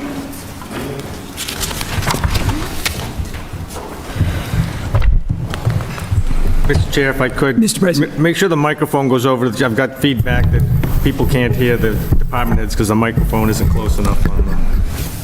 Thank you. Mr. Chair, if you want, I'll yield to the police chief first. I had a couple questions for the police chief. Absolutely. Okay. First of all, thank you again for your lengthy report. It's very important to me. On your first page, does the Mass Police Association have a number based on population? You mentioned you have your 52 police officers. Are we within the, first, do they have it, or does someone have a standard that says 52 is okay for a population of 40 plus? Well, I think we'd have to have more information on that, to be honest with you, sir.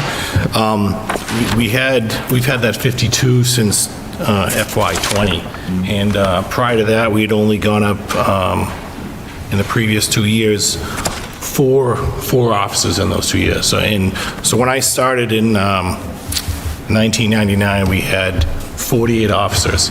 We had 48 officers all the way up until FY20, when we raised it by 18, excuse me, and then 2 more in FY20.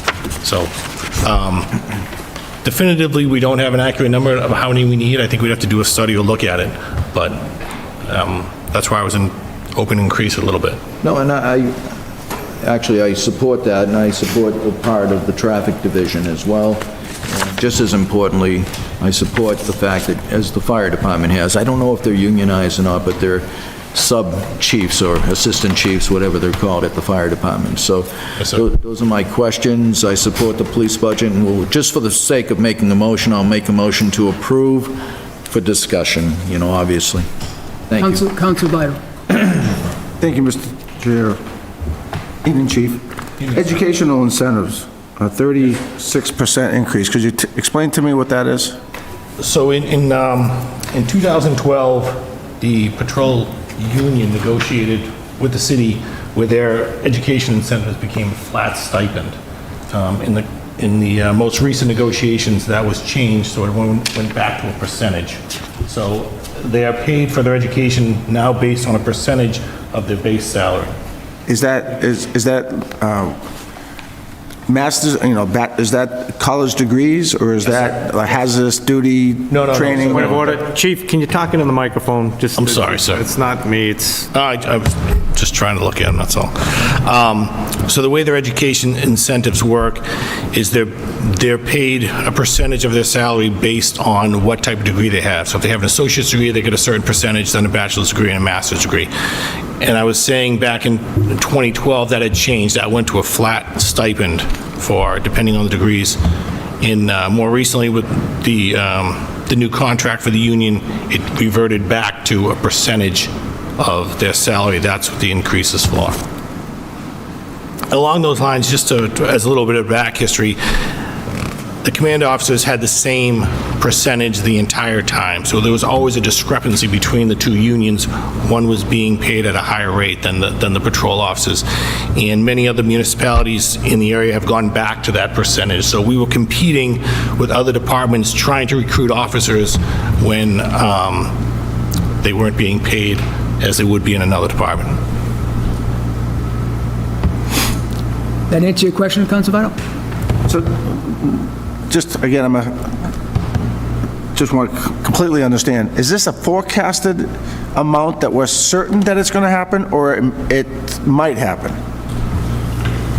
No, it's going to happen, but what the union and the city agreed to is they were going to phase that back in. So it's going to be phased in over the 3 years of the contract. So instead of saying for an officer who has a bachelor's degree, they're going to get 20% of their salary this year, they're going to get a percentage of that. So they're going to have to look at exactly what the number is, but it's going to be broken down into 3 increments over the 3 years of the contract.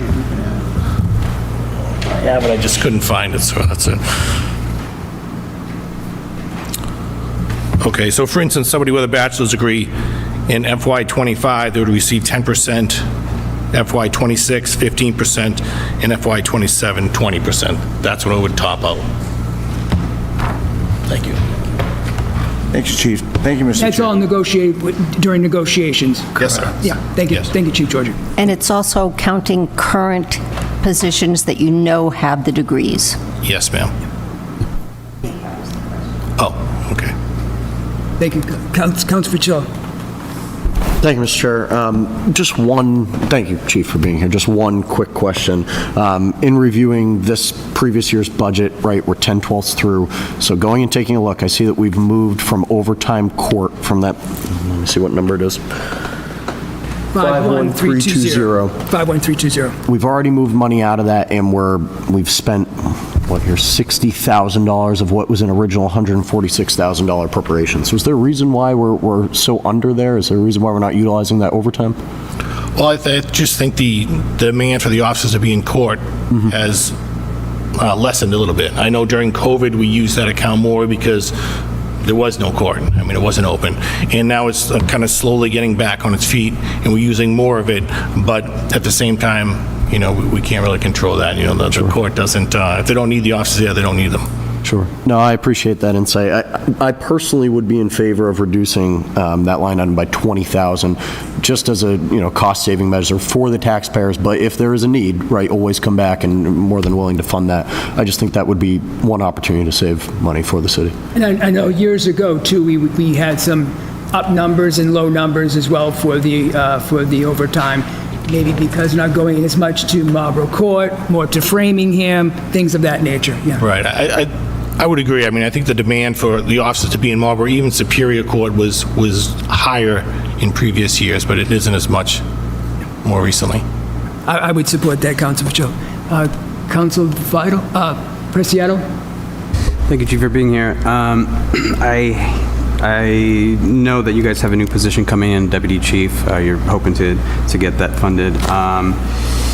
What would that look like in terms of your responsibilities if there is a position filled? Would that increase your responsibilities, decrease your responsibilities? Would that make your life easier, hopefully? My hope is to share some of my responsibilities. Right now, I'm the only non-union officer in the building, so with respect to some of the information we have, some of the events and some of the responsibilities, I can't share that with some of the union officers. So by having another non-union command officer below me, it would, one, provide a clear second in command. Right now, we don't really have a clear second in command. We have 2 captains, but they're both in the union. So it makes some aspects of my job difficult to share with them. But by having a deputy chief, it would, I guess, in essence, lessen some of my responsibilities or allow me to share more of them. So likely lessen your workload, hopefully? It would help me, yes, sir. Yes. Okay. Thank you. Thank you, Councilor Preciado. Councilor Fitzgerald. Thank you, Mr. Chair.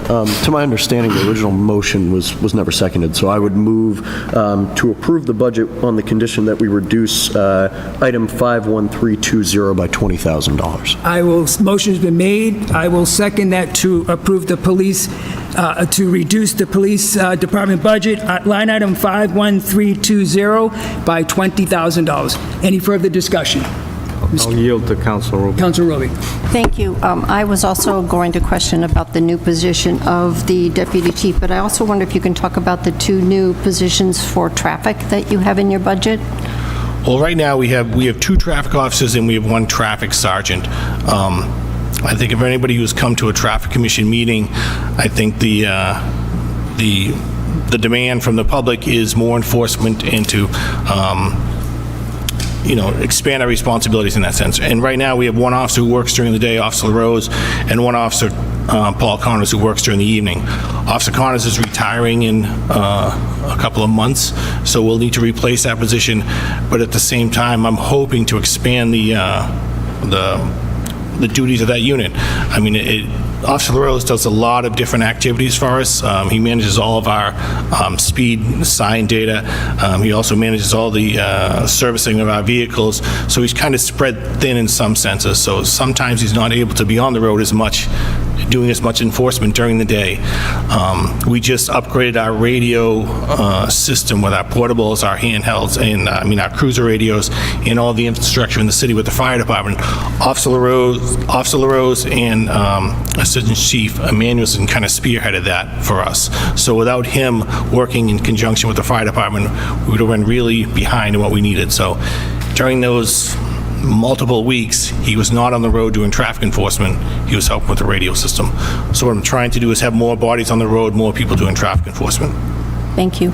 And also, if you approve the budget as presented with the reduction, do you also need to deal with the order for the actual position, the new position? Does that need to be voted on by this body as a recommendation? That is correct, Mr. President.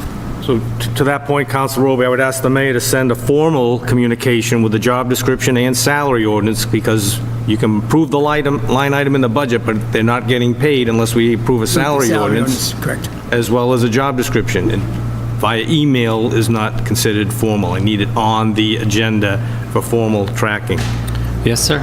Thank you. For the position, I guess I'm sympathetic to it. My friends in the fire department, they have 2 fine assistant chiefs, and you are kind of on your own. Yes. So I see that, and I recognize the need for that as far as my feeder position, if we're going to have a, someone that hopefully would mentor to be your replacement. Doesn't guarantee it, but...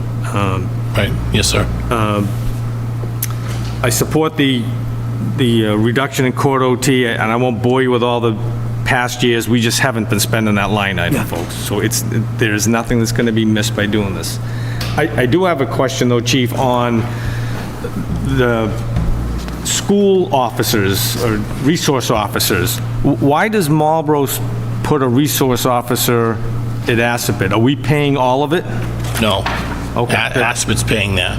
All right, that wasn't clear. 'Cause reading your letter, it sounded like we were paying it, and I was not pleased that well, when Assabet pays for it, you pick up half of it, folks. It's not a free.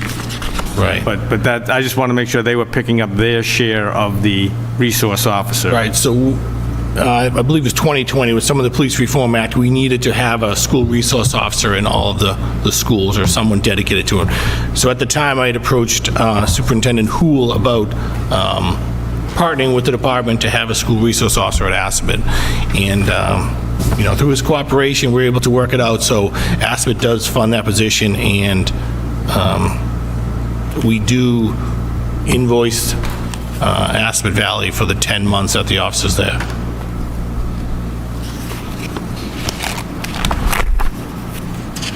Is the second captain position filled? I know. No. Oh, Captain Ace just retired. Correct. A week ago, and Dan Campbell has been serving as the acting captain for Captain Valiente, who retired a year and a half ago. Okay, and then for as far as folks in the training academies, you got 2? Yes, sir. We have 2. They finished July 30th, I think, or 26th, somewhere in there. Okay, so councilors, if you're in favor of the deputy chief position, you can approve the monies in the budget now, which is fine, but you need to have a salary ordinance and a job description in order to make that official. So I'm anticipating the mayor will send that down to the council to be taken up by finance, properly advertised and all, before it can, because is the posting going to be internal? Yes, sir. And then external, depending on where you're going, or hopefully someone in the ranks wants to? I believe we have some pretty qualified candidates internally, so. Okay. Thank you, Chief. Sir. Thank you, Mr. President. Councilor Orm. I actually, I had that same question on asked, but thank you, Mr. President. I noticed I had another question here, if I may. It's under overtime regular. FY 2025 was revised to 410. It was originally at 330. When it was revised, was it revised because of the need to bring it up to 410, or? Yes, sir. So that's where we would use some of that court overtime or something from the salary line item to move it in there. Just because we had so many open positions that we needed to backfill some of the overtime with that. Okay, so you're budgeting this year, FY '26, for $330,000. Will this cover FY '26? Are you projecting that it's going to go down? Well, again, I mean, I hope we're fully staffed again, so that we reduce our overtime. Okay. And with the 2 that are coming out of the academy in June, we'll be fully staffed at 52. So if you're fully staffed, that might, or that helps. As the theme of the night has been, we might see you again. Thank you, I hope Chief. not. Thank you, Councilor. Motion has been made and seconded to reduce the police department budget, line item 51320, by $20,000. All in favor? It carries 5-0. Thank you, Chief Georgie. Thank you. Next up is the fire department on page 59.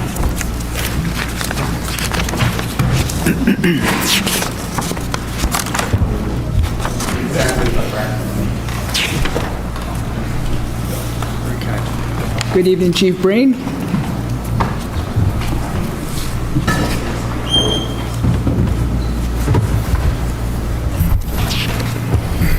Councilor Orm. Thank you, Mr. Chair. And by all means, I'm not trying to take the first spot for questions, so if any council wants to go ahead of me, feel free to. If not, I have a couple questions for the chief. Welcome, Chief. You had done a nice job, as the police chief did, going over more or less a summary. On overtime vehicle repair and maintenance, it's account number 51324. Does this position require that it be an online firefighter? I didn't know, like DPW has a mechanic division. You don't have a mechanic on site? Your firefighter is the mechanic?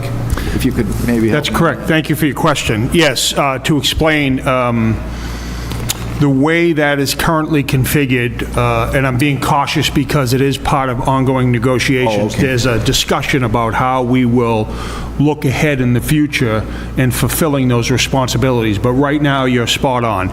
So right now, what we do is we take a line firefighter, and you'll note this in the organizational chart that we submitted. We take a line firefighter, and what we do is we allocate or we budget in that line item money to pay that person an overtime rate to come in while not assigned to a line function. So that person will come in on their days off and fulfill mechanical duties while not performing his assigned role as a firefighter on a particular platoon.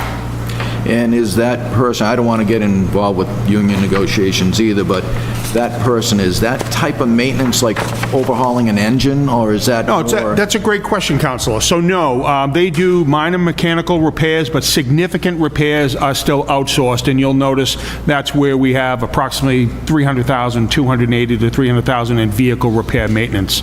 So we expend monies in vendors to do major repairs. Thank you. And another question, under your minimum staffing plan, you have highlighted in yellow, not fully supported. I just curious what you meant by that. So, yes, apologize for that. That was just probably a poor choice of words. So when I was working with the mayor, one of the things that we have continuously proposed is to increase shift staffing. So you'll recall the published report, the MRI Municipal Resources Incorporated was tasked and performed a managerial or organizational assessment of Marlboro Fire. In that document, it recommended that the city move towards achieving national compliance with shift staffing for a community our size, and I'll just share with you that that calls for a minimum of 16 personnel on duty per shift. So right now, or rather in all of these consecutive years, I have advocated increasing shift staffing. We can do that by either increasing overtime and increasing the minimum number and replacing those people using overtime, or a combination of hiring more people. So invariably, each year, I do a combination of both. That was not fully supported this year in terms of my plan to submit a proposal to hire additional firefighters. To keep that minimum staffing. That's correct. So I remember that study. Yeah, so daytimes, we run right now at a minimum of 16, but at nighttimes, we will run down to 14.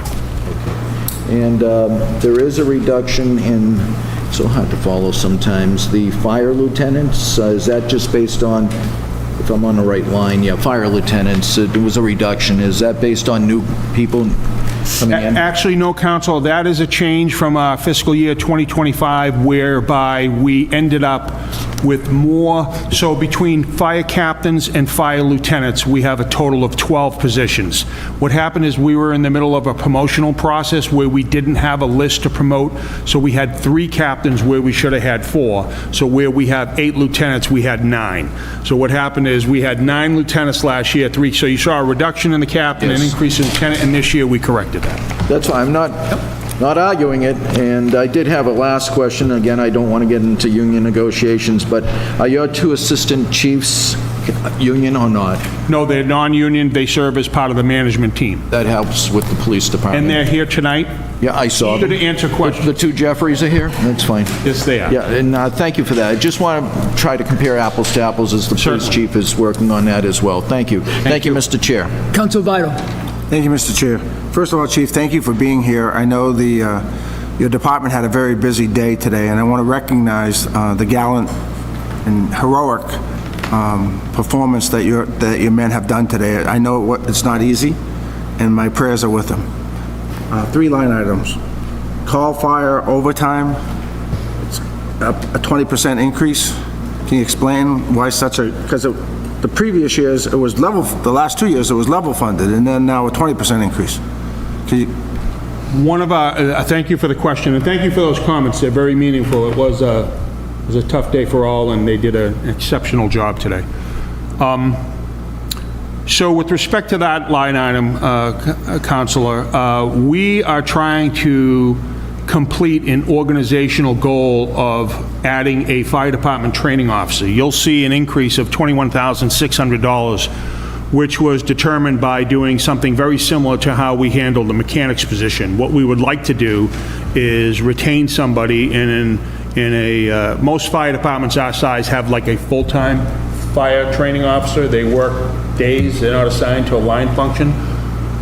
That is obviously going to be a considerable cost increase, so we are proposing to take this step and complete that very important task by having somebody do it outside of their regular schedule, so that we took a budgeted amount times 16 hours a week for a 52-week year and came up with $21,600. And that's what that increase in the call firefighter overtime covers.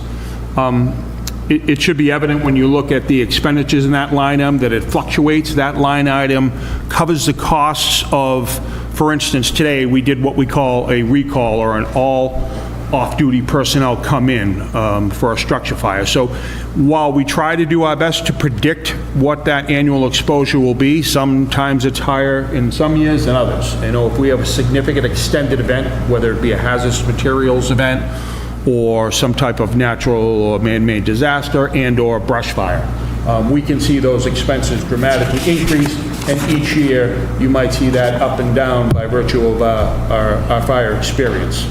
So that's some of the fluctuation year to year. Thank you very much. I got 2 more. Emergency medical training. Again, it goes up 10%, and again, it went up like 5% from fiscal year '24 to '25, and now it's going up 10%. Can you explain why such a big jump? Just specifically, Counselor, which line item? 51,480. Okay, the incentives, the EMT cert incentives? The emergency medical training. 51,480. Yeah, I call it the emergency certification incentive. So that covers the roll-up or incentives for personnel to obtain and maintain EMT certification. So they're paid a percentage of their base wages, and what we are seeing is, as we hire additional people, we have people now who are increasing their certification. So any member who receives and maintains EMT certification gets paid for that, and it's paid out either the employees choose whether it's weekly or in a lump sum. Is that a contractual amount? Yes, it is. And so we have seen an increase where we have newer members who are in class and are attaining that certification, therefore the cost will increase. Good, thank you. And one last one, again, a pretty substantial increase, is the vehicle, I know everything's going up, I get it, but vehicle repair and maintenance is going up $28,000, and again, another 10% increase. Is that based on what you forecast, or is that based on what we're paying right now, that type of increase? So another great question, Counselor. Historically, I always cringe. Annually, we look at an escalation of approximately 10%. Sometimes we, it's just slightly less. A lot of times it's more, but that's based upon our experience with escalation and rising cost, as well as an aging fleet. So, for instance, this year, we had a truck that unfortunately was determined to be non-repairable. It was, we had a delamination in the frame rails. We were surprised and told it had to be taken out of service, and we had to act very quickly. We did that by securing money from this particular account to acquire a used piece of fire apparatus just to serve as a reserve piece from another community that frankly gave us a pretty good deal on it. Thank you, Chief. Thank you, Welcome. Council. Thank you. Thank you. Mr. President. Thank you, Mr. Chair. So to start off, so I would support reducing the call fire overtime line item by the entire increase of $21,600. Real simple. Fiscal year '24 ended the year with $35,000 balance. Through this year, they've only spent $52,000. They only spent half of what they've asked for. The position, the training, I got it, Chief. I understand it, support it 100%, but I don't need the extra money to support the position. Real simple. So the council should have no issues with reducing that funding and still know that the job and that new position that they want to put in there, or the additional hours for the individual, is going to get done. And finally, last year, we ended the fire department budget $493,000 under budget. It's kind of an eye-opener. $493,000 under budget. So I'm trying to convey, there is money in this budget that's just not being spent, and a paltry $21,600 is not going to cripple the fire department. We've got a lot more work to do. So I would hope the Finance Committee has no issues with reducing that line item by $21,600. Thank you, Mr. Chair. Thank you, Mr. President. At this point, I will entertain a motion. Council Fucillo. Thank you, Mr. Chair, and thank you, Chief, for being here. I completely agree with Councilor Ossing's point. I, too, had that same, understanding. The fact that it's been half spent with this new position, having read it in the supplemental budget materials, I feel that you guys can continue to have this position. So for that reason, I recommend approval of the budget with the decrease of $21,600 to the call OT line item. Motion has been made. I will second that to reduce the fire department's budget line item 51328 by $21,600. Councilor Orr. With the notion that the door is open if indeed they need to come back. Absolutely. All in favor? All opposed? It carries 5-0. Thank you, Chief Breen. Thank you. Okay, moving on, next will be to, let's see, DPW, property and building maintenance on page 40.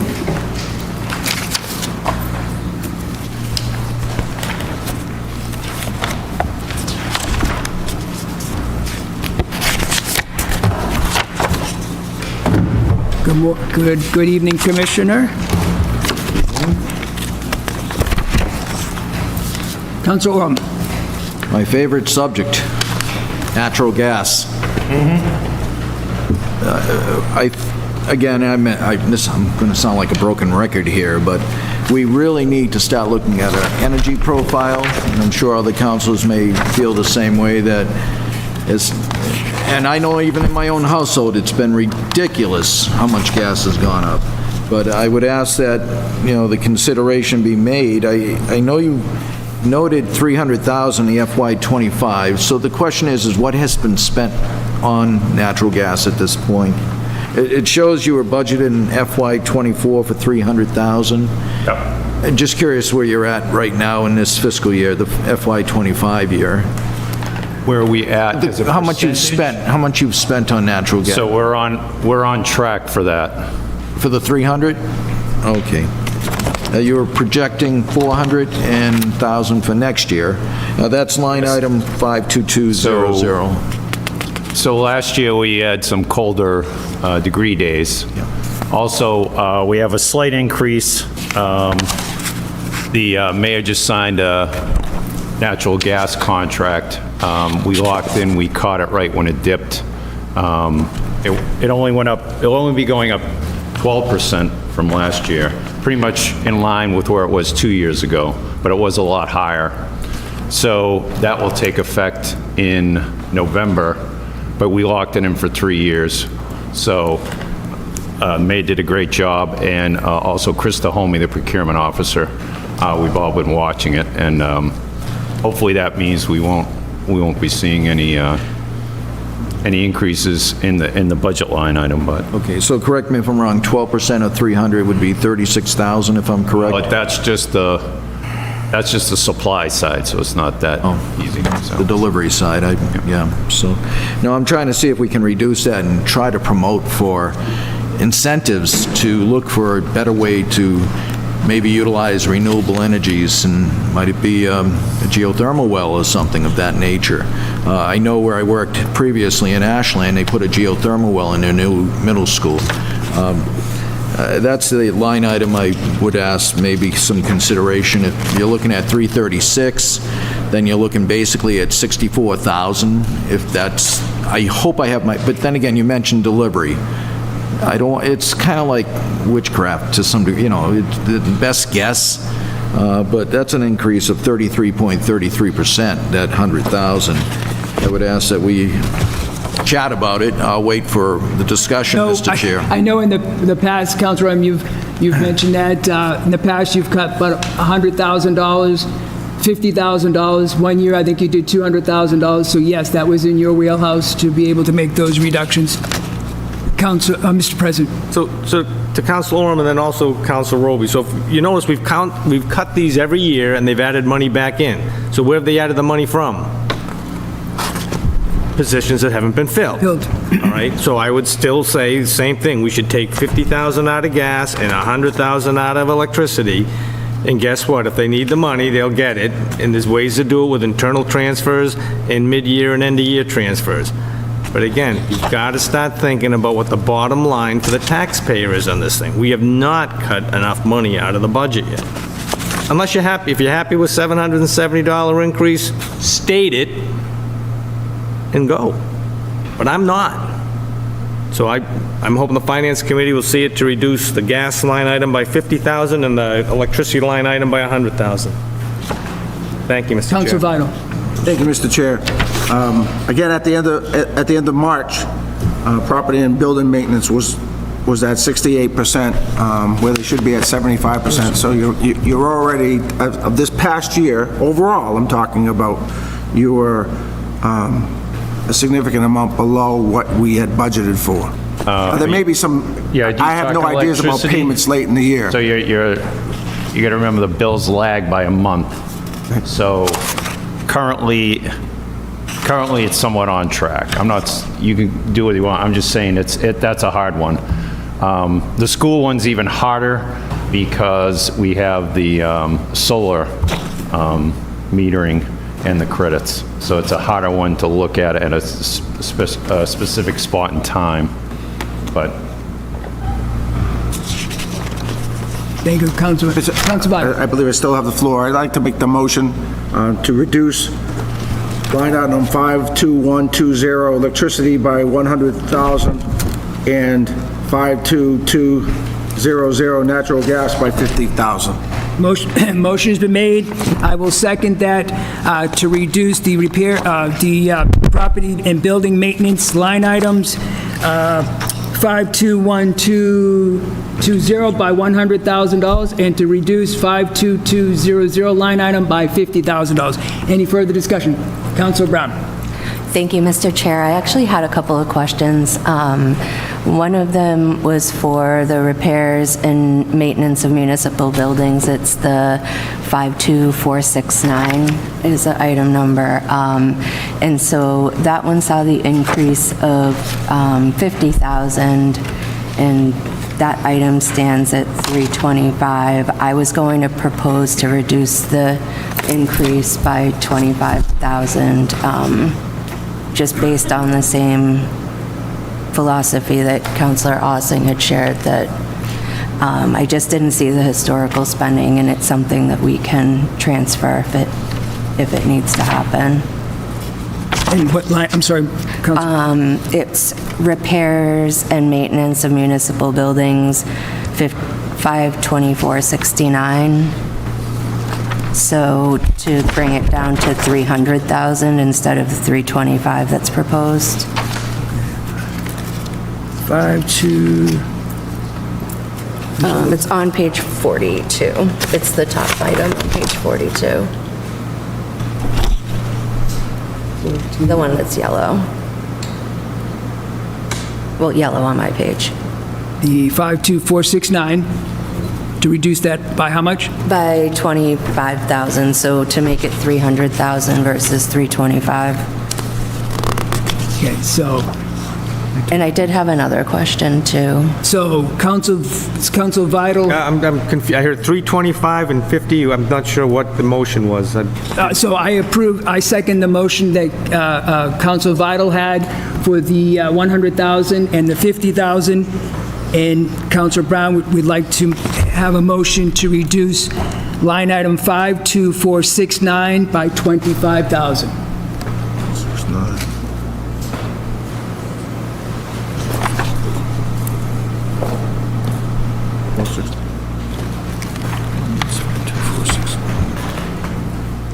Excuse me, Mr. Chair, what was the, I have air pollution, sound pollution over here. This air conditioner is blowing in my ear over here, and all I'm hearing is ringing.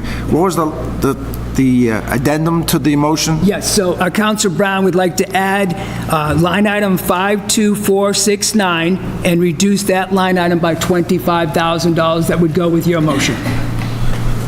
It's page 42, the very top line item. There it is.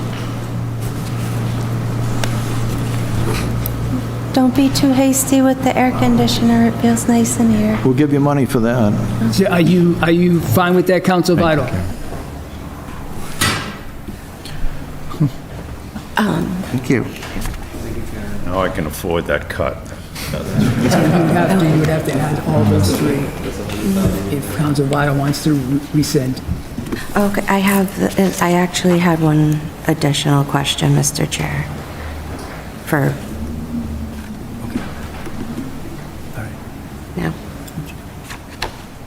Do you want to? I will amend my motion to. Okay, so you want to add any other motion? I do actually have a question. Council Vital will rescind his motion. So, again, I'd like to. Well, Council Brown will make the motion. Okay, please. Or I had one other item, if I may ask the auditor, Diane Smith, to answer a question on the same page. So it's the 53999 other services.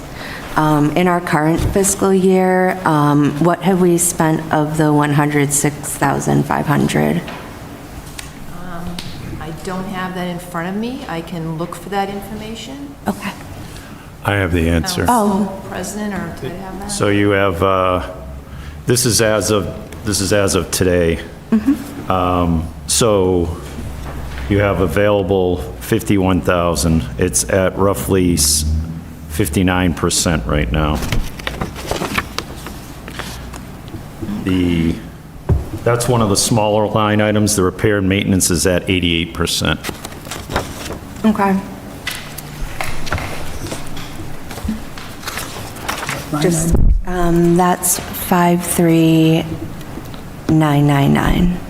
53999. Yes. I was also going to propose to reduce that by 20,000. 20,000?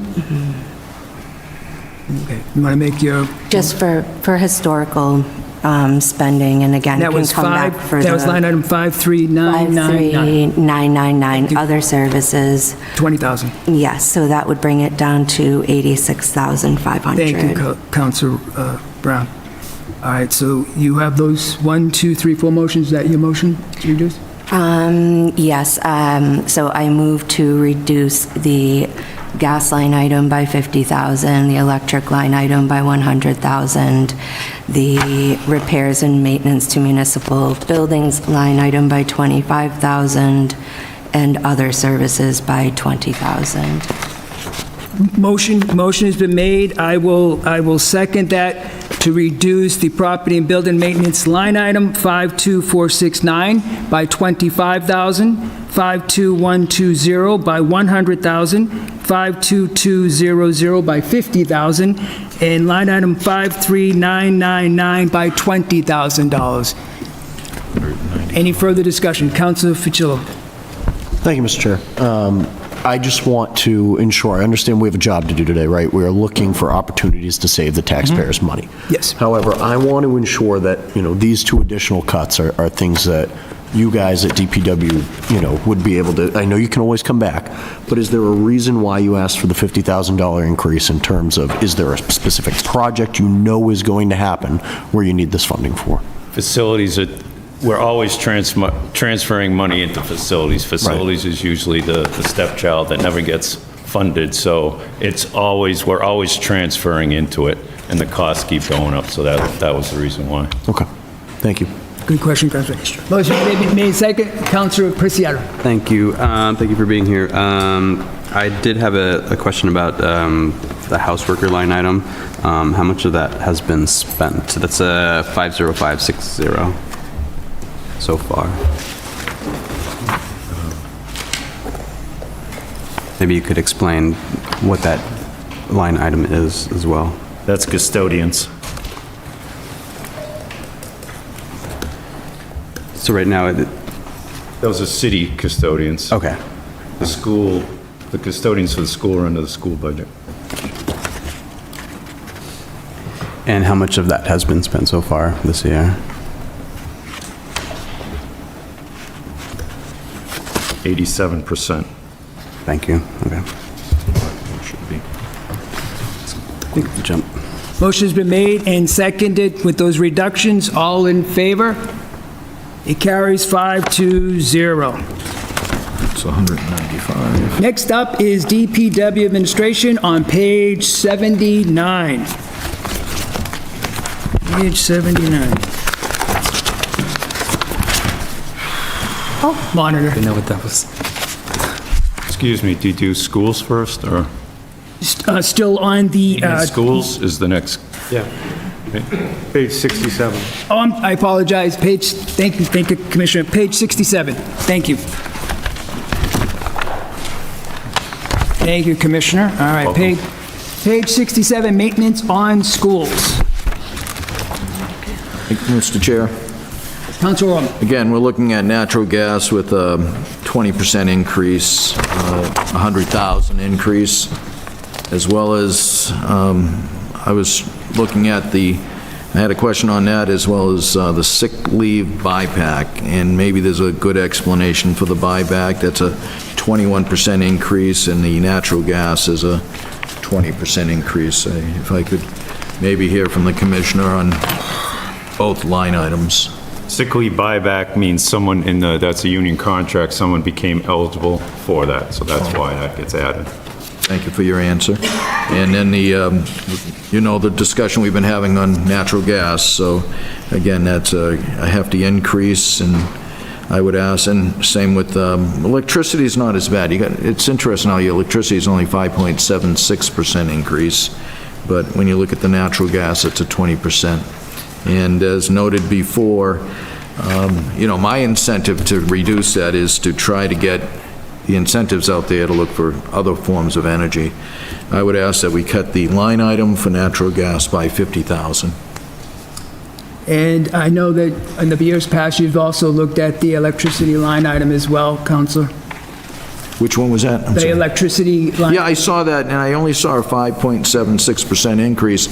Maybe if the commissioner can let us know at this point in the calendar year, the FY25 year, where we are percentage-wise, that might help to make a decision on both of them, actually, if you have that. Mr. Chair? Mr. President. So we're 58% on electricity. I'd be comfortable with eliminating the increase and reduce 100,000 out of this electricity account, as we did last year. That is exactly what we did last year, Mr. President. Thank you. Where are we with natural gas, if I may ask, on that other part of that question? We know we're at 58% on electricity. 75%. Thank you, Mr. President. Natural gas as of today is 81%. 81, okay. Thank you, Mr. Commissioner. Thank you, Mr. Chair. Yep, Councilor Brown. Thank you, Mr. Chair. So for this section, I actually had noted a $100,000 reduction for the electricity, and I had actually also noted a $100,000 reduction for gas, but $50,000 that I know President Ossing has a very good feel for the figures and the numbers and the historical references. I also had a $50,000 reduction to level fund the repair and maintenance line item for the same reason as the other one. But if we're coming up close, then I would also consider reducing it by $25,000 instead of $50,000. I'd like to hear from Commissioner Scott where that's at I think it's the same reason as the other one. We transfer money into that all the time, so we're trying to get it in the account. Okay. Thank you. But for the interest of the taxpayers, I am gonna, I guess, stick with at least the $25,000. So what line item was that, Brown? That is Council Brown. 52469. Oh, is it the same one? It's the same one.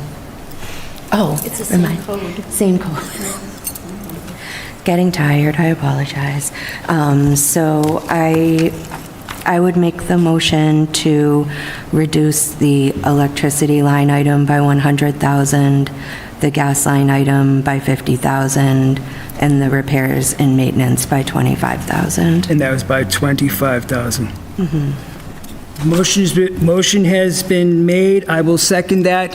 Under maintenance of schools, to reduce line item 52120 by 100,000, line item 52200 by 50,000, line item 52469 by 25,000. Any further discussion? Seeing none, all in favor? That carries 520. Thank you, Councilor Brown. Thank you.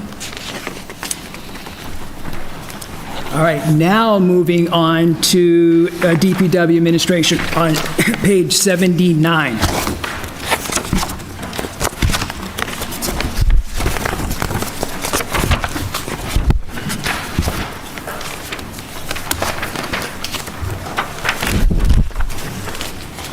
I'll open that. Any discussion? I have no personal questions on this line items. Motion to approve? Motion has been made. I will second that to approve the Department of DPW Administration as submitted. Any further discussion? All in favor? Carries 5-0. Next up is the DPW Engineering on page 81.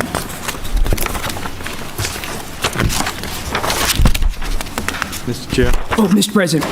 So how come the Assistant City Engineer, since it's not in last year's budget, isn't identified as a new position in this year's budget?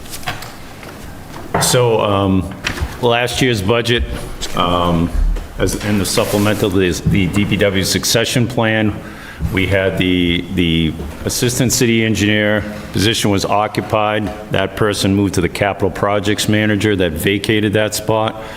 We sent down a new job description for new qualifications to make that the successor to the city engineer, so that that the person that's in that's an internal candidate that would qualify for that with licensure and all and other background. We anticipate now to be hired in that position at some point during the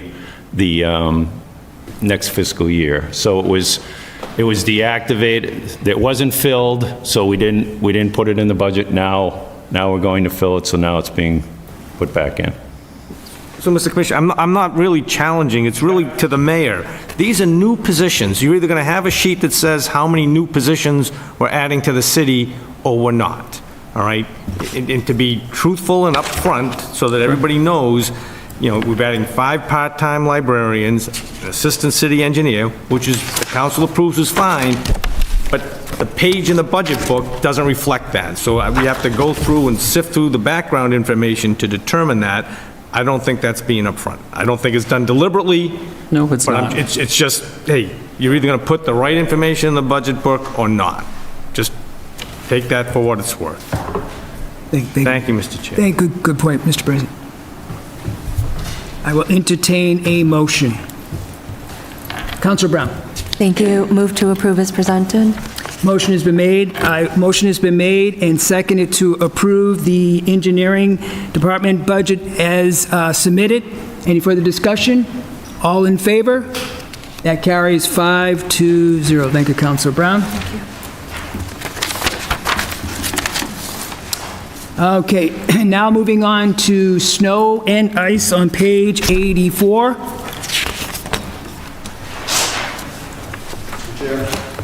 Councilor Orm. My same question, you're probably familiar with it. Where are we this year with snow and ice? So the transfer is going to be approximately 1.5 million. 1.5 million, so we're over. Down next council. So are you predicting a mild winter next year? I don't predict anything. I'm teasing. This is done in every city and town. Yeah. They're guesstimates. Most likely, we'll be seeing you again, we'll be seeing you on this year as well, but, I mean, they're keeping it low. I don't think it's been realistic through, it was 1.6 in FY '24, so it's really 1.5 or so, 1.6, but again, it seems to be the way things are budgeted. So with that said, hopefully free cash, we'll have plenty of it next year, and we can look at this, but I would support this and motion to approve. Motion was made. I will second that to approve the DPW snow and ice budget line item. Mr. Chair. Mr. President. So Ted, in past years when we got to this point, and I don't know how it happens, but all of a sudden there's amazing reduction in the amount of encumbered funds that just, they were either overly encumbered or not, because, and I'm just asking, is it happening this time, or is 1.5 million the right number? Yes, it is the right number. All right. It's coming down soon. So, well, no, it's come down in the past when all of a sudden there's a step change in the May report that I challenged Diane with each year, and it's the way monies are encumbered that then all of a sudden aren't encumbered anymore, and I never understand why. So But it I goes can- in the right direction, so I'm not really complaining. So I'm the person to ask. Okay. So when, a lot of that comes from, so during the winter, the contractors that plow and salt, we encumber a lot in that. We have no idea. So we over encumber, you could use that word. We put a cushion in there because during snow and ice, when you're trying to keep up with the invoices, a lot of times, if we just keep watching and keep increasing as we go, a lot of times we miss it. So we over encumber. We kind of look at last year's, see what, if a contractor like a CMS has 7 pieces of equipment, we see what they did last year and put it on there. And then watch what happens. So we'd rather not just keep encumbering, and I'm sure Diane would not like it either. We keep, hey, can you make S&G another $1,000 for next week, you know? So we keep it higher. So then at the end, we have a spreadsheet that keeps track of every storm, every hour, and we color code it. So when Brian called on a Friday and wanted to know what it was, I could go to that spreadsheet and look the number up. And then we had the end of the year perfect attendance bonuses and so forth, so we knew it all. And then we just, I don't know, in April, we just did it, we just lowered them today. So if you look at Munis today, the numbers are within, I would say, $10,000. All those have been reduced. And then the other one is, on the materials contract, is the rock salt. That's over, because we never know how much we're gonna use, so we put in, and now we've drawn that down too. So if you look at Munis now, you'll see it's within, I haven't double checked it, but it's within like 10,000 or so. Diane won't give me access to Munis. What's that? Diane won't give me access to Munis. Well, Colleen just printed me a report for today, so. No, I'm all set. We'll Thank you, copy Mr. you on Chair. it next time. I'm good. Thank you, Mr. President. Motion has been made and seconded to approve the snow and ice budget as submitted. All in favor? Councilor Roby? I just had a question on, you brought up the fact that you use rock salt. How much salt is used throughout the city, and is it good or bad? It's necessary. So, we use, I think if you look at other cities and towns, we use less. We're very judicious in how we do it. We don't go out and throw salt down unless we have to. So the other thing is we have the brine system, when we can use that. If it's dry and it's not gonna rain before the snow, we put that down. That saves about 1/3, and it's much more efficient. So we have all kinds of tools. The old school method was just to throw it down. We don't do that anymore. So we did, not knowing what the likelihood of what's going on in the world market, we loaded up our salt shed at the end of the year. So sometimes we leave a little room depending on what the rate was. This year we loaded it up just in case they get their salt from Canada or something and we have a tariff or something. But so we also do that. So, but we don't like to put down, because what it does is it affects our roads and it affects our Keswick. That's just more money we got to spend on the other end. And I guess that's along with you when you're talking at site plan for developments. I know we've got a car wash coming up before soon, and they're talking about their salt use. So how does that impact? I know we don't use our own water supply, so, but the salt's going somewhere. Is it harmful? So the bodies of water, we monitor the salt in them. They've been higher. I think they've been coming down a bit, but it's the private sector, it's us. We've done our job. The state was not so good before. They've gotten better. It's the private developers too. The liability, they throw salt on. We've been trying to get better. City Hall tends to throw a lot of salt down, but we try to get better at that. There's more liability around there. Private developers also, salt costs have gone up, so they try to limit. They've gone into brine systems as well, so when things cost a lot, people tend not to use it as much. And we'll never go back to sand, because that's even a worse pollutant. Okay. And salt damages vehicles, so Correct. the impact on the city vehicles? Yep, absolutely. And you, It's like bathing, it's like driving them through the ocean. Yeah, our salt fleet takes a hit. As much as we try to clean them, they get into areas that you can't get at on a, like when you're just trying to wash it down. okay, thank you. Thank you, Councilor. Motion has been made and seconded to approve the snow and ice as submitted. All in favor? It carries 5-0. Next up is DPW Streets on page 86.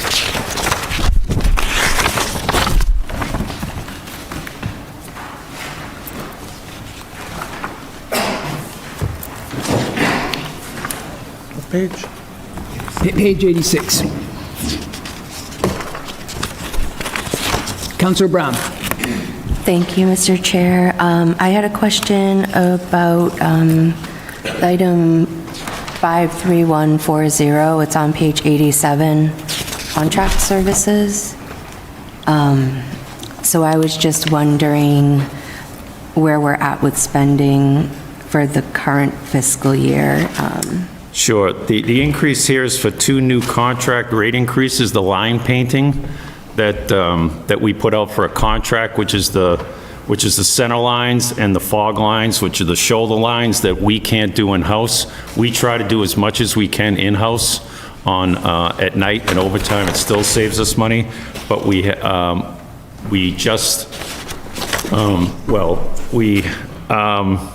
changed contractors on the line painting. That was roughly a 10% increase. It's tough to tell exactly what the increase because it depends how much we line paint. And then the other contract that we're just about to put out is the catch basin cleaning, which we're required to do with MS4. All of our catch basins, which is the clamshell bucket, cleaning them all out, will be going out for a new contract, and we're anticipating a higher rate there. So that's what that increase is for. Thank you. And for the current fiscal year, where are you at with spending of the 500,000? We're at 97.2%. Okay. All right, thank you, that makes sense. Councilor Doucette. Thank you very much, Mr. Chair. Just for clarification purposes, there's a lot of work going on Route 20. All that's covered by the state, including the lining and stuff like that. That's no cost to us, right? Route 20, all the work on Route 20 is all state funded. Correct. It's no cost to us. The lining and everything else. We funded the water line job on that, but it was through the state contract, contractor through the state. And that was done a year or 2 ago, right? The water line? It seems like ages ago, doesn't it? I know, yeah. Or maybe, what was the water, a year and a half? You had the gas, remember you had the gas. Oh, yeah. Oh, excruciatingly, yes. Process. Yes. So, thank you for that.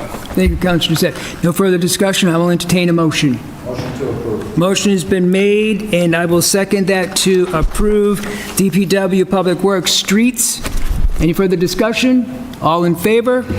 That carries 5-0. Next up is DPW Fleet and Maintenance on page 89.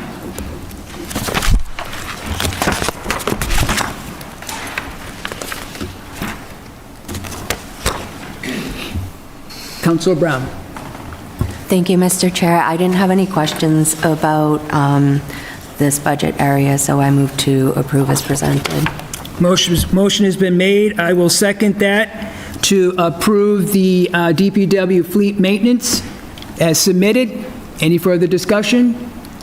Councilor Vital. I'd like to know why, again, everything's going up, but in one department, there's a certain percentage, and another department, there's a different percentage, and maybe just is because it is. And that's the maintenance supplies for vehicles. It's going up to 11%. Correct. Where, is that based on present costs? Yes. Well, projected costs, yeah. Thank you. Thank you. Commissioner. Thank you. A motion's made and seconded to approve. All in favor? Carries 5-0. Next up is DPW Forestry, page 91.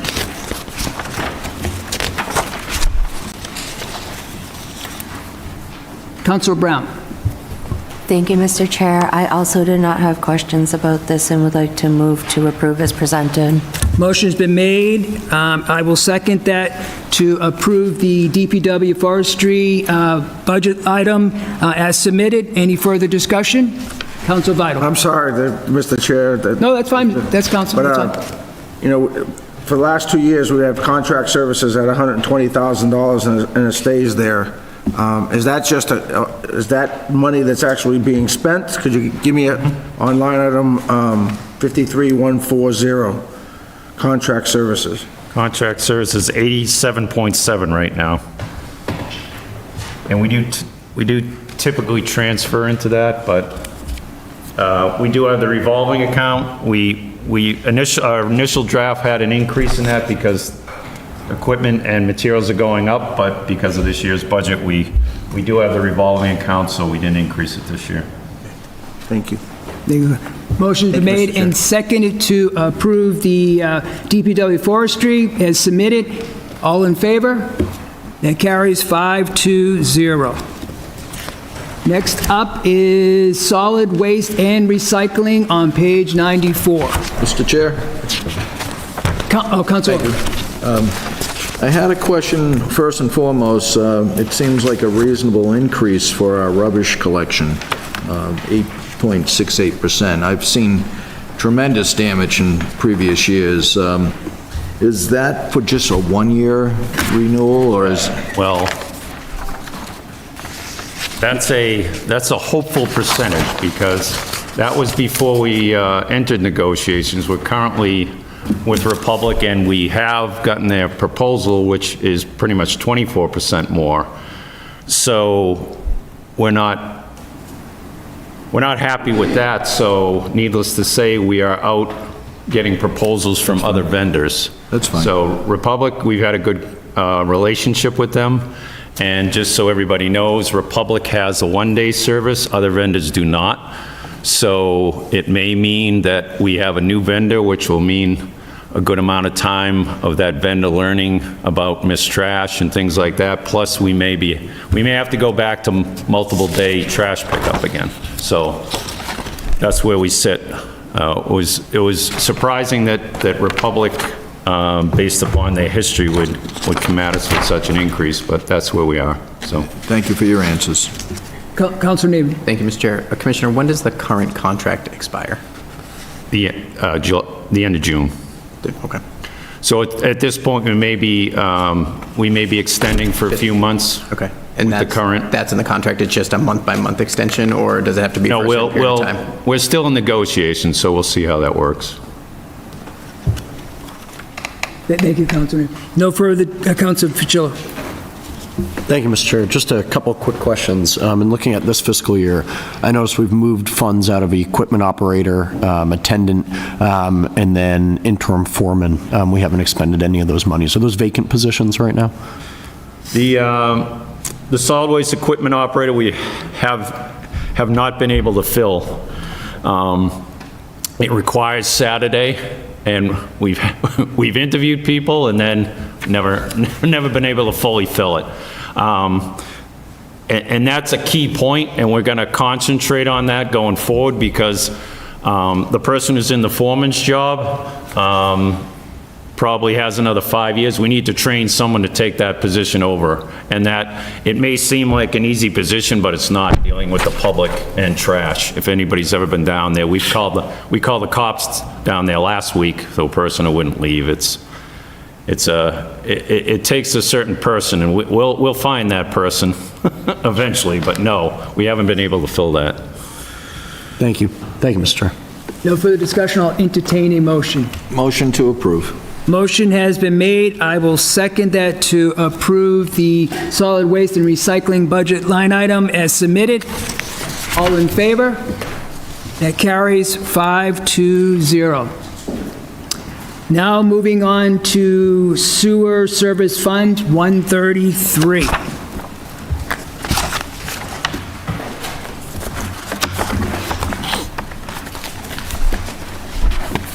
Mr. Chair? Councilor Brown. Thank you, Mr. Chair. I did not have any questions on this one and would like to move to approve as presented. Motion's been made. I will second that to approve the sewer service fund as submitted. Any further discussion? Councilor Doucette. Thank you very much, Mr. Chair.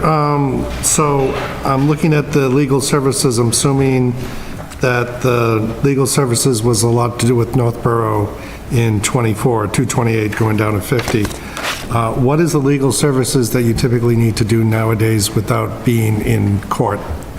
Well, there is current litigation on another matter. Okay, that's a fair response, thank you. That's more in legal, but it has to do with DPW, like disposal, so they use that fund for their legal counsel. Okay, no, understandable. Thank you. Mr. Chair. Councilor Rubin. Thank you, Mr. Chair. Through you to maybe Councilor Ossing, in his notes that he has, not in this section, but for 8,600 solid waste and sludge, no funds in the line item, but in this section, 52935, you have sludge. So Correct. Is that the same sludge? Yep. So if you recall last year's budget, when we had We Care had like 5 line items. Yes. And then trash and recycling moved to its own, and then sludge was hanging out there all by itself, so we moved that into the sewer fund. And that makes it easier when we do our reporting, when we have to do our reporting to Northborough to figure out their bill, so it makes it easier to have it in that account line item. Okay, so it's level funded from FY25. Correct. Okay, thank you. So, Mr. Chair. Mr. President. So that's my mistake, Councilor Roby. Those were my notes to talk to Diane to say, should we be cleaning up some of the budget reports? So I apologize for carrying that over.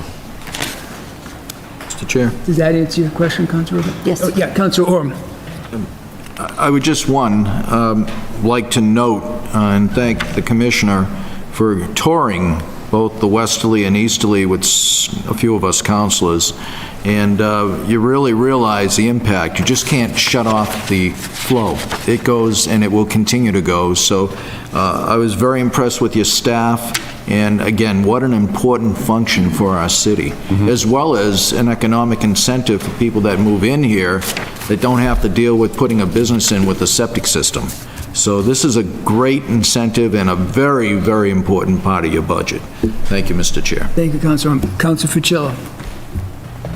Thank you, Mr. Chair. Just a quick question regarding overtime water sewer police.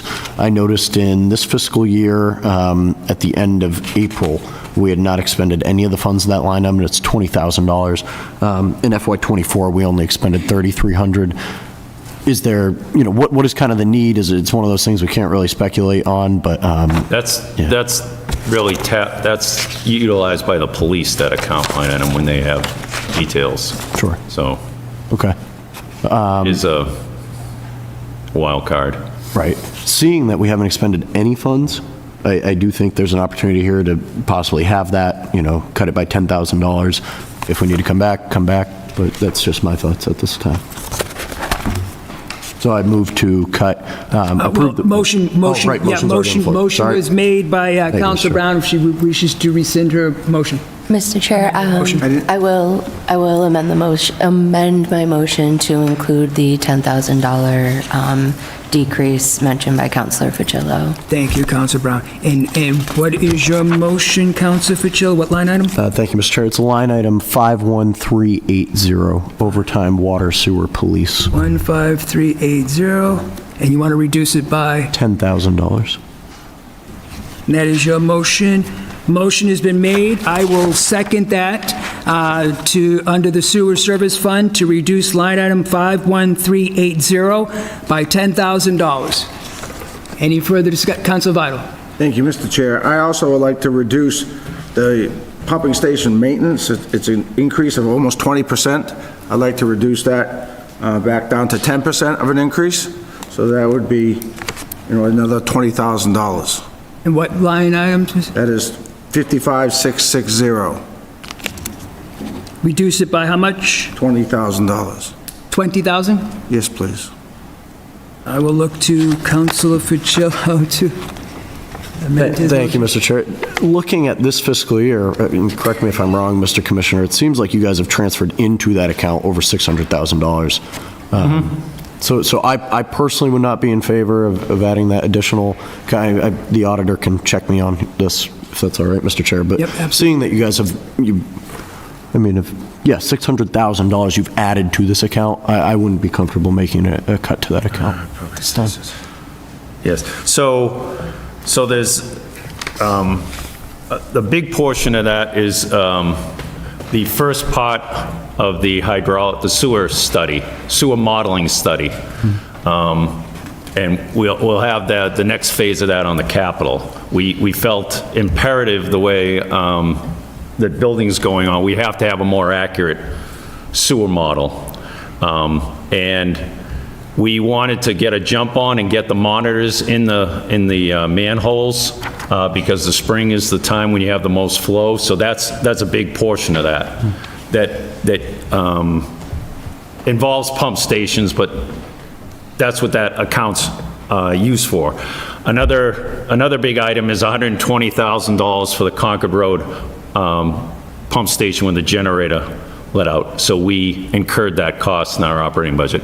So when you see a lot of costs, we never know what's going to be needed for money. So certain line items from certain date will get more money than others. So that's probably an anomaly for this year, although we do fund it we do transfer a good amount into that every year. But that's an anomaly for this year. Good to know. Thank you for the clarification. Unless you want to give me a $600,000 increase, I'll take it. No. But with that clarification, I would now be open to amending it to add Councilor Vitals for the sake that it seems like this year was an extra increase, but it also does sound like you will be back for monies or some kind of internal transfer. Usually internal transfers or mid-year transfer, yeah. Sure.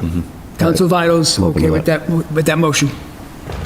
I'd like to make a motion that line item 51380 gets reduced by 10,000, and line item 55660 gets reduced by 20,000. Motion's been made, and I will second that, to reduce under the sewer enterprise fund, line item 51380, to reduce that by 10,000, and line item 55660, to reduce that by 20,000. All in favor? That carries 5-0.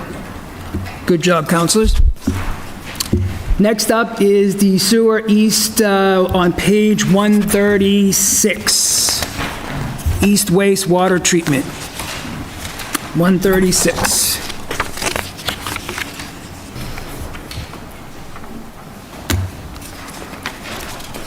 I don't have any particular questions on this line item. Mr. Chair. Council Fucillo. Thank you, Mr. Chair. I also have no questions, so I move to approve.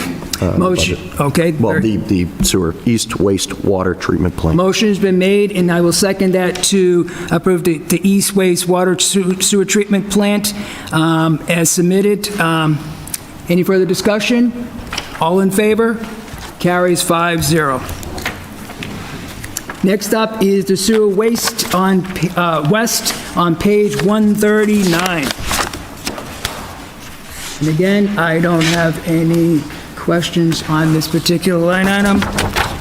Motion to approve, and I would just like to note that motion to approve with the note that sign of the economy, chemicals costs are going up, and it was noted and documented in the budget information. Motion has been made. I will second that to approve the West wastewater treatment budget as submitted. Any further discussion?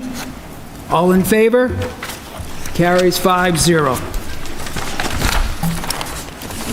Next up is page 142. That has nothing in the line item. This is the, on page 142, this is the solid waste and sludge.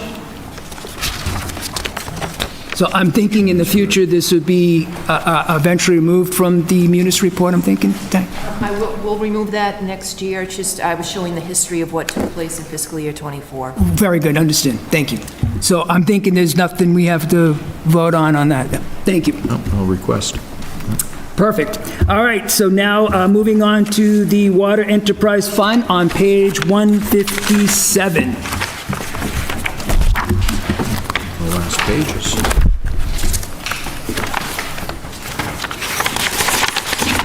9:57.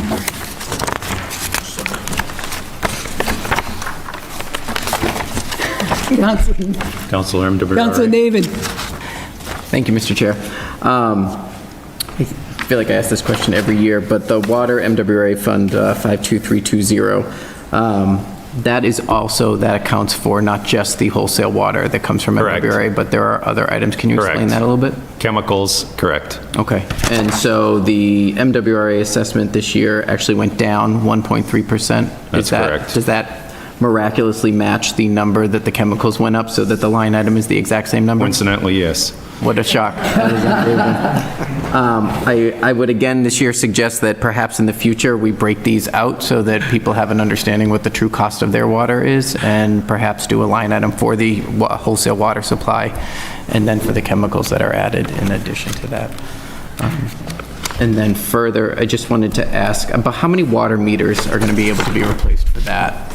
For, where are we here? Was it the 43,000? I defer to our commissioner, assistant commissioner.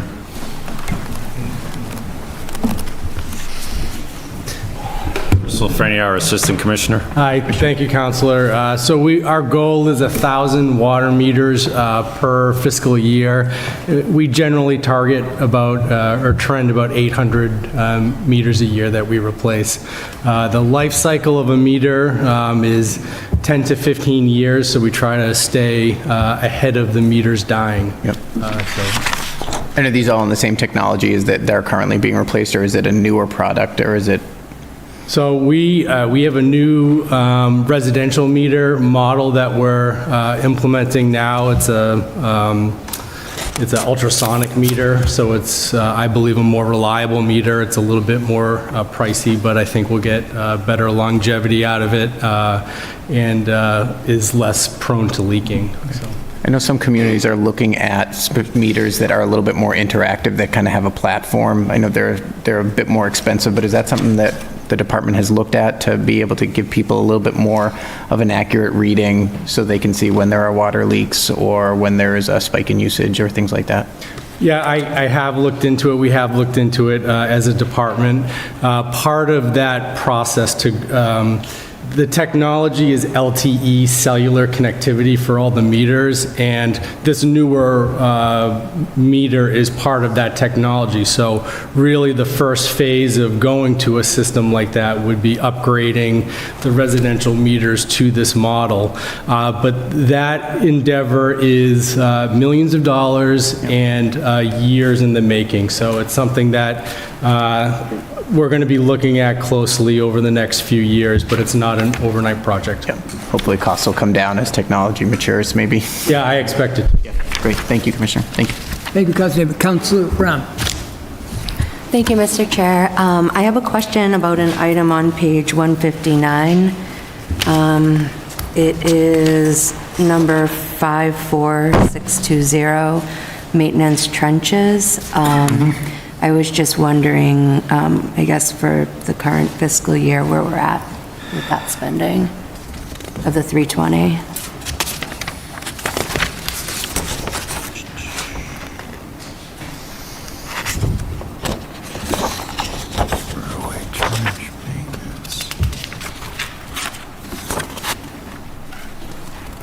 Currently at 99.3%.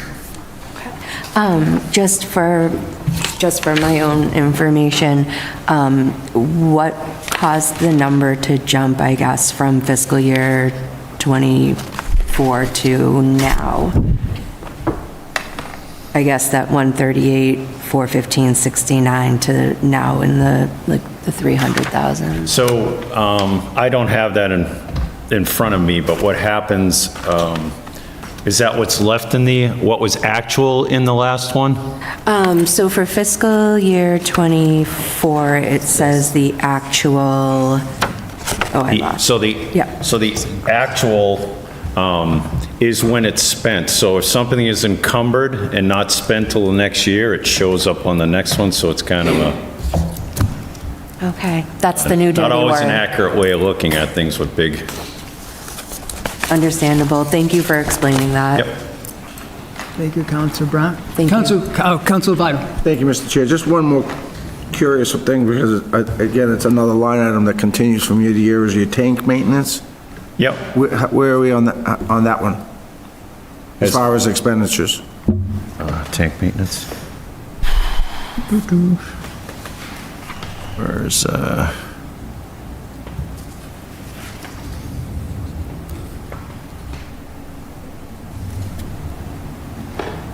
Yeah, she bring a rule, 97.8%. Thank you very much. Thank you, Mr. Chair. Thank you, Councilor Vital. Councilor Picillo. Thank you, Mr. Chair. Just one line item, the overtime regular, from my understanding, 10/12ths of the way through this fiscal year, so 83%, we were at 61%. And I believe you're asking for a $14,400 increase. Kind of just keeping with precedent of what we've done tonight, I would be willing to reduce the increase, so reduce line item 51310 by $14,400. Motion has been made and seconded to reduce the Water Service Fund line item 51310 by $14,400. Any further discussion? Councilor Ruby. Thank you. You have more accurate data. Can you tell us what you have on your report for what has been spent from that so far? 67.2%. Thank you. Mr. Chair? Oh, Mr. President. If I could just mention, for fiscal year '24, we ended the year with $93,000 of that unspent. Thank you, Mr. President. Motion has been made and seconded to reduce the line item 51310 by $14,400. All in favor? I had just a discussion. I just need clarification. Councilor Vital. Please, before we go for a vote. Our president just said that we're at 93,000 in overtime for this present year. Is that correct, Mr. President? No, last fiscal year '24. Last fiscal year was 93,000. Yes. That's correct. With that in mind, I'd like to increase it even more, or decrease it even more. Like, I make the motion to decrease it $20,000. Motion has been made and seconded. It's his motion. Councilor Ficillo's motion. Thank you, Mr. Chair.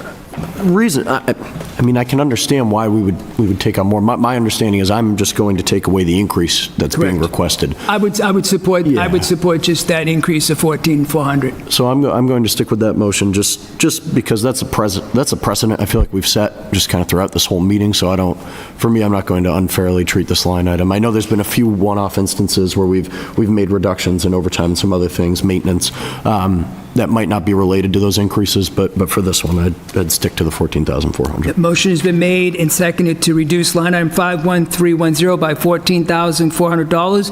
All in favor? All opposed? Thank you, Councilor Vital. And I believe, Commissioner, that concludes everything on it. Thank you very much, Commissioner. Thank you.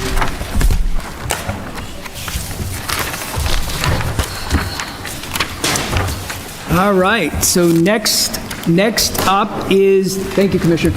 Next up is the school department on page 65.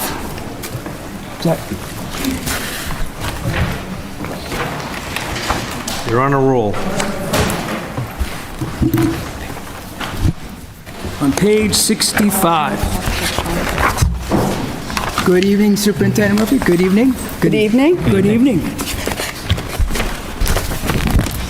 You want to do a little short overview, if you would like? Thank you for having us. I think Mr. Wells has some updated numbers because since we submitted our budget, we have reduced over $1.2 million from that. The mayor made a reduction, which resulted in a decrease of 13 positions as of today from our overall budget moving forward. That's in addition to the 11 educators that were reduced last year. So this is 2 years in a row. We did also want to point out the fact that transportation has been a challenge for us for a number of years and continues to be. Our original, when we went out to bid this year, level service was an increase of 40% in year one, and then an annual increase on top of that between 8 and 5%. We knew that was unsustainable, and so we came forward with a plan to reduce transportation in district by approximately 25%, and that's what we're moving forward with. So our level service from FY25 to FY26 has already been decreased by almost $2 million, and that's what we're coming forward with you today. I did hear Mr. President asking about open positions in the school department, so I looked. There were 42, and I just scrolled through. My numbers aren't coming up with it, but I did look. There are 6 cafeteria positions opened. Those are self-funded positions. They are not funded as part of our budget.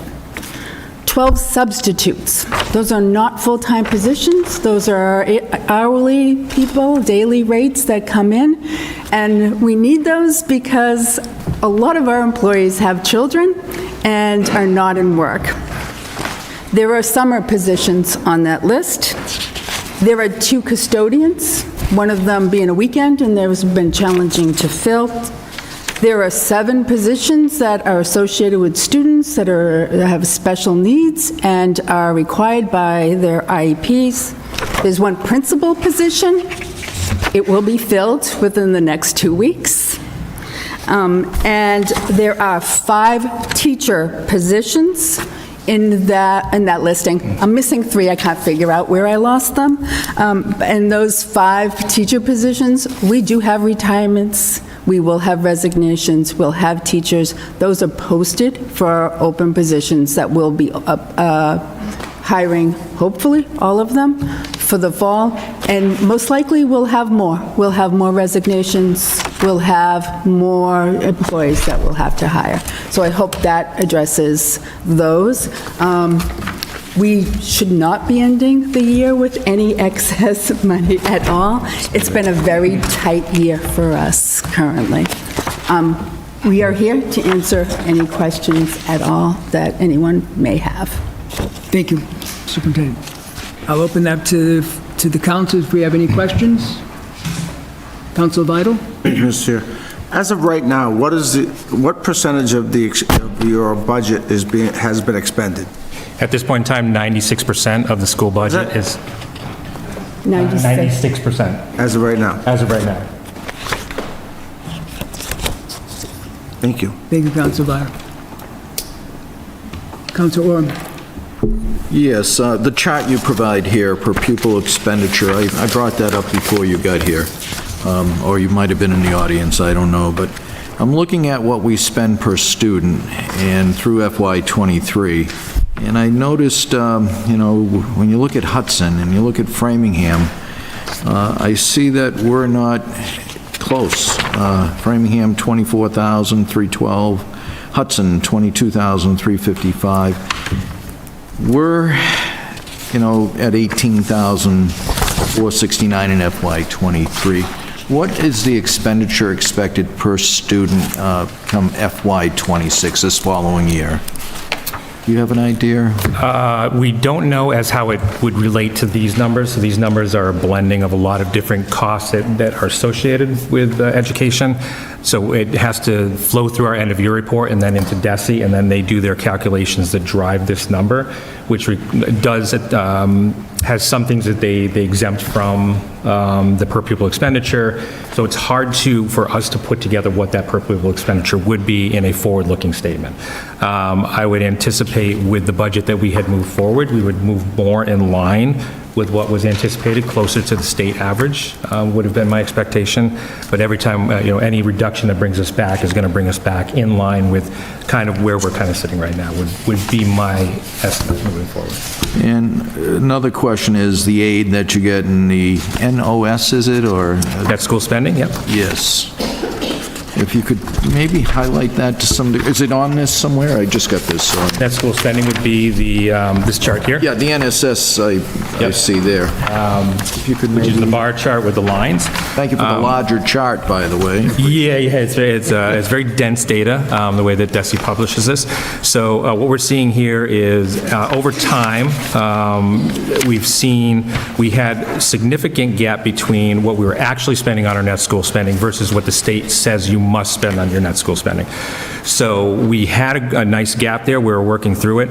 Over the past FY22, we started to lose that sort of nice leveling, and we started to see an uptick in 23, 24, and 25 in what was required of us in our net school spending. However, our actual net school spending, indicated by the black line on the top, is driving very close to where our required net school spending is. So we are certainly getting to the point where there is concern that we are hitting the bare minimum that the state requires of us to spend on educating students. So as we approach that, it's very concerning. This is part of the reason why when we had this budget, we moved it forward. It is a larger budget, but it's filling up a lot of those needs that we have in the district.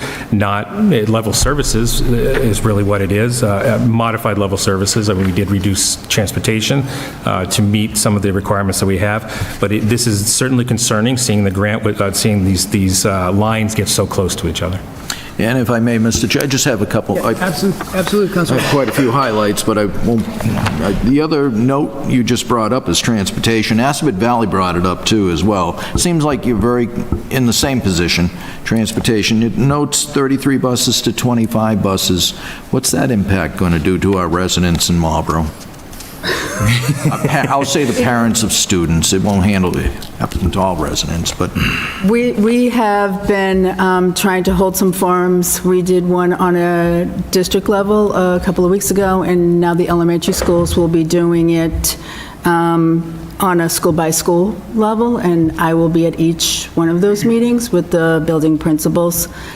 If you listen to the parents that are impacted, they would prefer that the budget be increased and that students are transported from their door and no one has to walk. That is the overwhelming feelings of those residents that are impacted.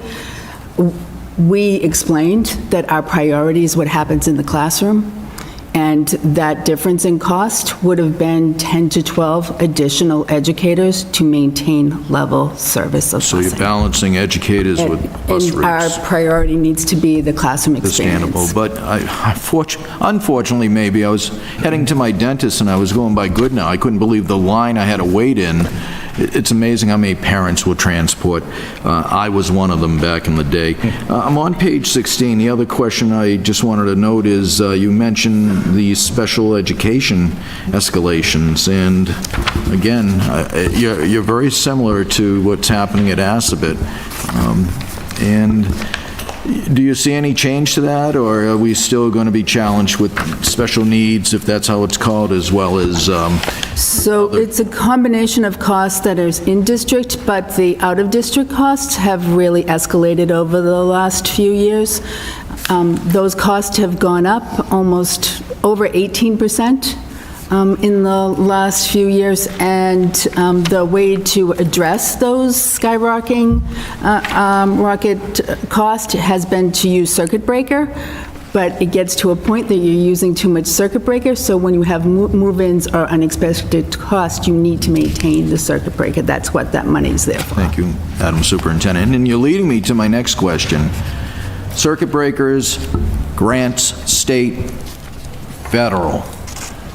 The horizon is kind of gloomy right now with federal expenses coming down to the state, to the locals. What's your foresight on that in respect to, have you heard that you might see a reduction in state? We have been assured the priority is to keep our Title I funding, and because five of our schools are school-wide Title I schools, that's about $1 million. And that supports a lot of interventionist math and reading support, so we are hoping Title III, which supports some of our EL learners, we are concerned that that funding is going to be leaving us. Title II is also an area of concern, and that's teacher education, professional development, mentoring programs. And then Title IV is also about creating safe and supportive environments and a little bit of technology. So we're a little concerned about those three. We're hoping to maintain Title I. And I compliment you for future forecasting and as well as, through pages, I think 23 or 20 onward, you explain all that here. And I did have a question on page 35. It's Action Step FY25, and it was more or less reimagining secondary schedules to facilitate. It's on page 35 under Action Step FY25. I just was curious what that means, reimagine secondary schedules to facilitate. So I think, was that under for SEL? Yes. Yes, I think yeah. I see that. So at both of our secondary schools, they have added time into the student schedule to do some bullying curriculum, some social emotional learning, some work about what our common expectations are for academics, behavior, for how we treat one another.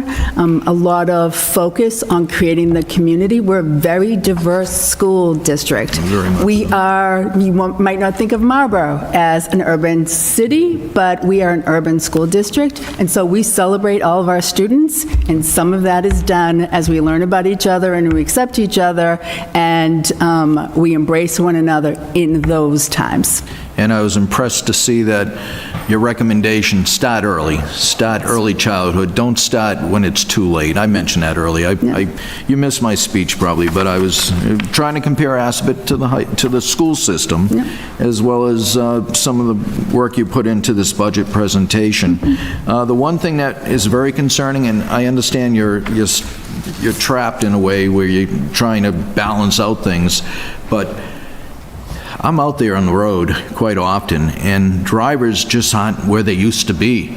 And I'm very nervous for our students that may need to walk.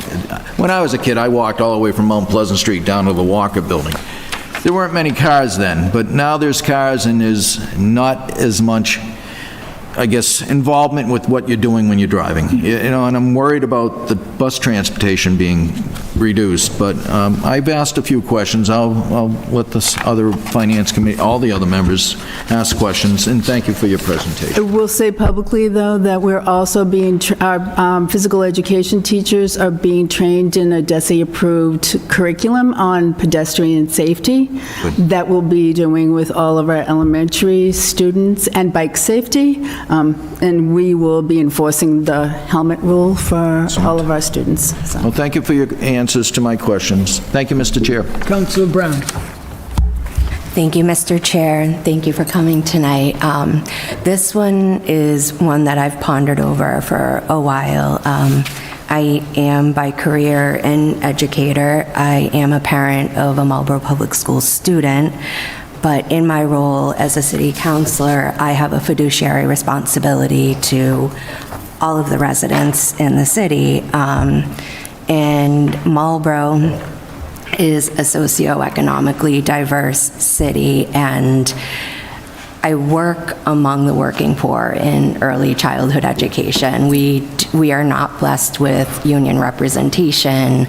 Most of the people I work with barely make it paycheck to paycheck, and these are exactly the people who, if they were to see that $760 increase to an annual bill, over time, they would get pushed out of the community. And I know people in communities like Hopkinton who, their families have lived there for generations, and now because of the tax rates and the cost of taxes, people aren't able to afford to live in the community that they grew up in, that they have such emotional ties to.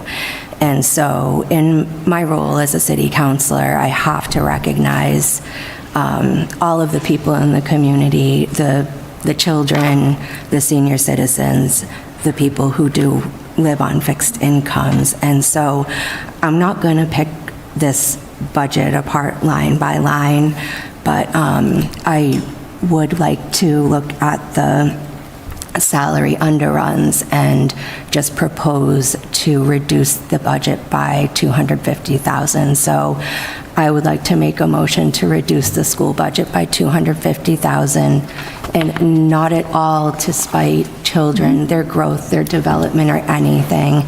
I believe many of us have had people in the community come up to us and, as a council body, almost insinuate that we don't care about the children. And so, for me, that took a really big hit, because I've dedicated my whole life to, making sure that the children that I've educated and my own child, that I'm doing well by them. And I do feel comfortable as a counselor making this motion to reduce by $250,000. Thank you. Can I just say something? Absolutely, Superintendent.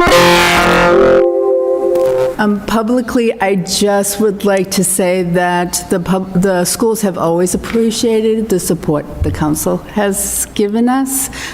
We do things because we want to be good partners in the city, be it the city IT department that we support almost 100%, or the wraparound service providers that we've made a priority so that our families can get support. So in multiple different levels, we have done everything to try to be a good partner and a good community member, and we appreciate that relationship, and we want to make sure that that relationship is not harmed, regardless of if we disagree where our priorities are, because City Council is going to fight for what they believe is important, and so are we, and we're educators, we can be loud and demanding at times, so thank you.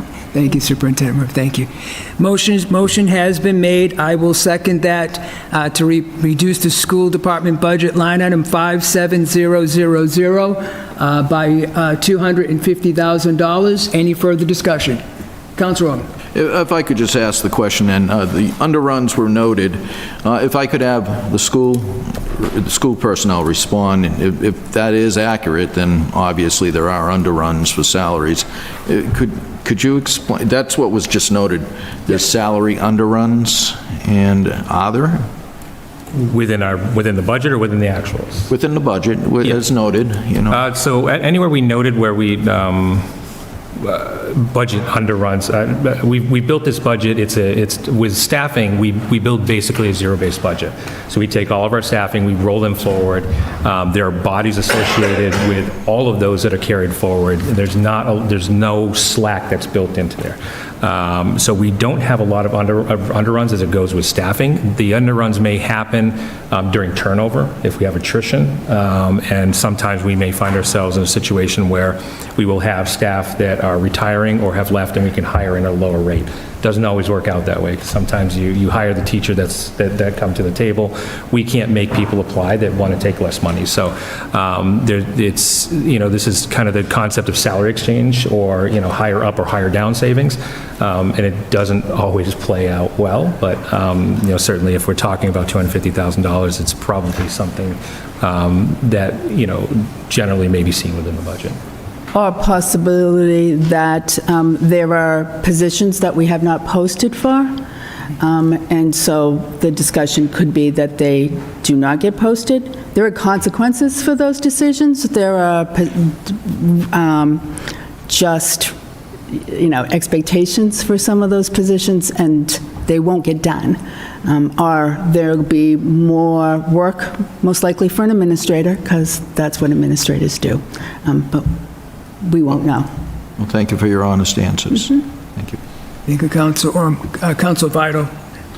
Yeah, again, I'm a lifelong educator, both adult and I've taught every grade from 6 to 12. And on this chart you gave us here, which is it's a telling chart when you look at the average, but if you look at any one year on all 10 of these things, so you have Hudson only one time was over, what the present motion is about a 9.1, 9.2, somewhere in there, percent increase. Hudson had 1 year of that. Northborough had 1 year. Southborough never had that higher year. State didn't have that higher year. Fitchburg had 1. Milford never did. Maynard never did. Clinton never did. And Framingham is about the same. The 9.11 is approximately what is the motion right now. We have to go back to our constituents and say, we're raising, what other communities never had to raise their school budgets up to that level that we are agreeing to tonight. How do I tell one of my constituents that we did something that Clinton never did, Maynard never did, Milford never did, State never did, Southborough never did, but we're going to do it? So when you look at these numbers, looking at any single year and trying to compare it against another single year, you're correct, you may not be seeing that high of an increase. However, when you take the last 5 years in their aggregate, you are seeing that total 5-year increase. We're running about 8, almost 9% over 5 years, but everyone else is well above double digits. I understand that, but property taxes aren't aggregate. Property taxes go up from year to year. And this 9.1% increase is going to have a major impact on our residents' property tax. If you look at that chart, the per pupil, and you start at 2019, and you look at the urban districts, Marlborough, Framingham, Milford, and Fitchburg. And they're all in the Marlborough, Milford, and Fitchburg is 15,000, 16,000. We were above Milford and Fitchburg at that time per pupil. Framingham's always been above us. We're not going to pretend that that's not true. But now if you look at it, you have Marlborough lower than, than Milford and Fitchburg per pupil. So, and that's true. That's what's happened over the last few years. And all of our districts get extra money from the state because of Student Opportunity Act. That money is supposed to increase our per pupil expenditures, and it's not happening here. And it's not happening for many different reasons, and we're not blaming anyone. But that's what we're talking about, is the fact that we need to catch up and we need to continue on the right path, because somewhere along the line, we went off the rails here. And we just need to catch up for these at-risk students, for all of our students. We don't want to. Our plans moving forward, we will maintain the most AP classes in this area, the most dual enrollment, but we also need to meet the needs of our at-risk students, and they need to be a priority as well. And that's what this money is supposed to be for. Did that answer your question, Councilor Vino? Thank you. Councilor Presiano. Hi, thank you all for being here. Looking at the school budget and definitely looking at the per pupil over the last few years, looking at this chart is frankly embarrassing to be a Marlborough resident and have a child in the Marlborough school districts. And I say that because I've looked at the other school districts. I know the quality of education that they get. I'm familiar with the education system very well. I essentially live in it. I'm not an educator, but my wife is, all our friends are. They're all deep inside education. And time and time again, they're underfunded. And I know that. It's very clear. Taking a tour of your schools was very eye-opening. I'm not sure if anyone else, I know other counselors did tour the schools. Very tight, very constricted. The library in Jarrick is gone, right?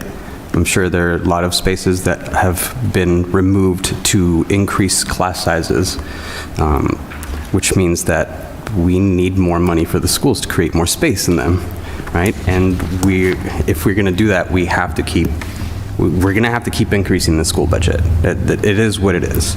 And to Councilor Vital's point, looking through year, The percentage increase is abysmal. It's -1% for 2022 increase, which is a little interesting to look at. But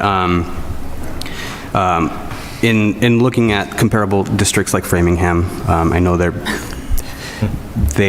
population is a little bit bigger, yeah, but their demographics are almost exactly the same as Marlboro. You know, they have almost the same exact breakdown, including special ed and low-income students.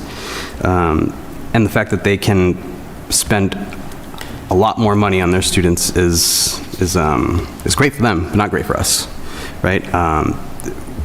As Councilor Orem said, you know, when people go out to buy a home, they look at the school districts. It's the very first thing they look at. That's the first thing we looked at when we were looking for a home. Said, is this a good school district? It's okay. You know, no fault of your own, but we do know that schools that are funded with more money are much more successful. They produce much more educated students, right? And they are able to go out into the world and, you know, become counselors, become superintendents, become mayors, right? But if we are not funding their education and we're not funding it equitably, then we are failing our future. We are failing the future economy of the city. We are failing our kids as a whole. So I implore the city council to hopefully keep this budget as intact as possible. I know the school has done quite a lot of work in negotiating with buses, removing so many bus routes. Like I'm looking at the safe route. I forget what you called it now. Safe schools. Safe routes to schools. Safe routes to schools. My heart breaks because, you know, kids walking to their elementary schools in like the middle of winter, like quarter mile, half a mile, like they're little tiny kids. They have little tiny legs. Like it is heartbreaking, but I do understand where you're coming from, and you guys have made an attempt to lower your budget, and you know I commend you for that, and I hope that the other councilors see that. I know you had other costs, and you provided us with a supplemental budget, so you know, thank you for doing that, and you know, hopefully my fellow councils will see the full picture of what schools do for us as a city and for us as individuals. Thank you. Councilor Fuccello. Thank you, Mr. Chair, and thank you guys for being here. I appreciate all the councilors' comments tonight. Obviously, this is one of the bigger things we're going to talk about tonight, and we've all been thinking about it for some time, myself included. I think it's difficult for me to sit here and hear us say that we are going to cut the school budget or that we're decreasing their funding in a way that's unprecedented. If we were to cut $250,000 tonight, the schools would still be getting an increase from last year of $6.9 million. $6.9 million more than they had in the last fiscal year. So for myself, I ask, what are we going to use that funding for? What is going to stopping, you know, kids from walking to school in the middle of winter? I'm not seeing that in this budget particularly. I'm having a hard time seeing those things. So I'm having a hard time approving such a large increase when the issues we're talking about I don't feel are always addressed in the budget. I mean, last year I had mentioned I didn't think it was the time to add administrators, and yet we had a budget that was adding administrators to our schools. The first thing we do is we go and we cut educators. Why are we doing that?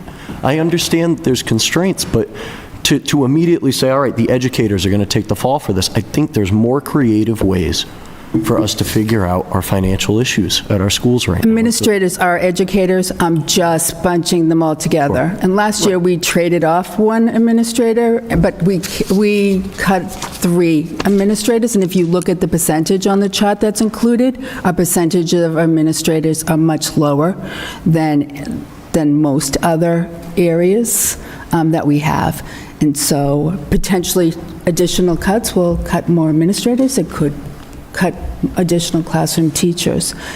Our level service budget is $2 million more than what we have currently. That we have 844 employees in the Marlboro Public Schools. Before or after the cut? It's after the cut. After the cut. So currently, right now, we have 844 employees. That costs. Yep. No, Everything about that, books, curriculum, all the software, that all costs money. Absolutely, and I understand that, and I fundamentally believe schools should be expensive. I don't think there's anybody in this room who doesn't think that. Schools should be palaces, right? Our educators should be well paid, and our schools should be the best, right? I think we all understand that school's expensive. That's why it's over half of our city budget. And so for myself, I understand where you're coming from, but I also, again, I just have a hard time when I hear time and time again that it's the city council who's going to be at fault for some of these things. So I guess what I'm trying to do is get at the root issue. Why are we in this position? I've heard a lot of ideas. SOA funding. We've debunked that reason, it seems like, right? People are saying that SOA funding is outside of Chapter 70. That's not true. It's not. It goes into Chapter 70. Correct. Right. So there's misconceptions, right? I talked to some of the folks outside, the teachers union representatives, and there are clearly some things that are not being discussed to the full truth. And so I want to get to the bottom of why are we in this position. The city council has not cut the school budget for the last 8 fiscal years, and I only went back 8 fiscal years. So we could go back more and see, but the city council has not touched it. So I'm having a hard time understanding why a lot of things are being pointed in this direction, especially when we're about to approve an increase of $6.9 million, almost $7 million for our schools, an unprecedented amount of money. And I understand that that's not what was requested, but it seems to me that for years, and this is just based on what I'm seeing, that the proper amount of money has not been requested. And so I'm trying to figure out, where does that fall? I'm not trying to play the blame game, but I feel like there's just a lot of things that I'm having a hard time wrapping my head around why we're sitting here looking at such a large increase. I think like a lot of city departments that in the past, for example, I think the educators will tell you, they took a 0% increase. They did a 0.22 for the last contract, right? So they had a 0% increase. Our budget was a 0% increase. At the same time, the state increased our funding significantly that year. So was it the city council's fault that the school department did not ask for some of that increase in funding? No, that was not, but that was the reality. That was the school department trying to work with the city so that everyone in the whole city's needs could be met.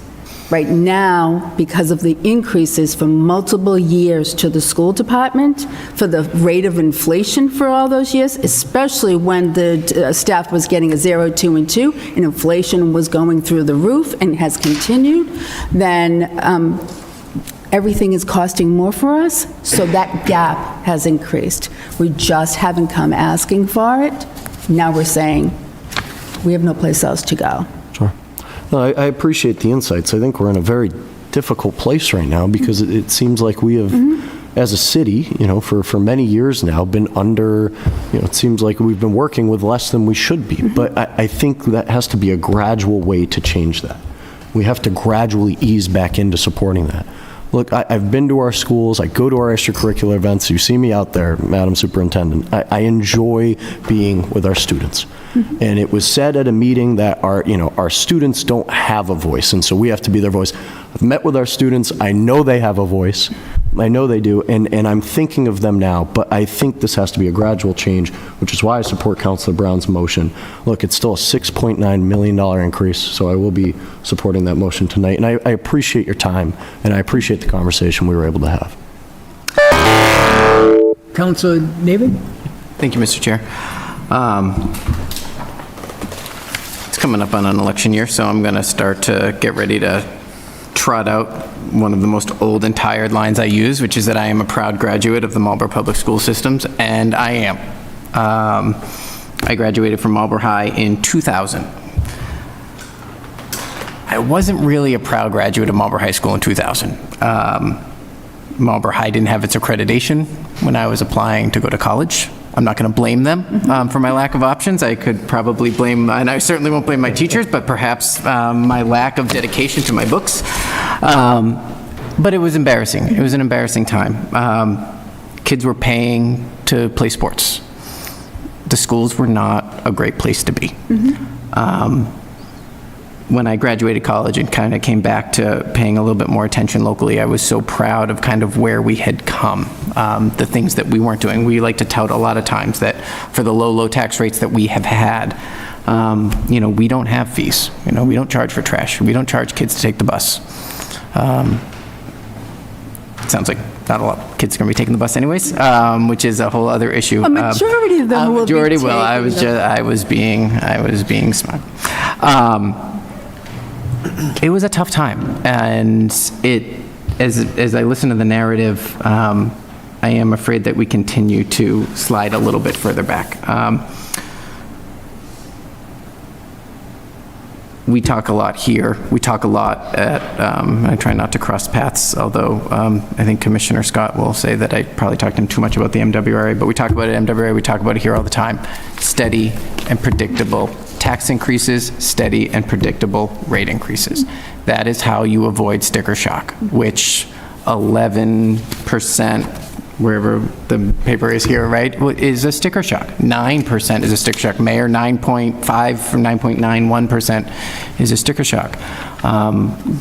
Every week when I go to the grocery store, it's a sticker shock. It's awful. Things are expensive. People are freaking out. I do not question that. This is a huge hit to the taxpayers this year's budget.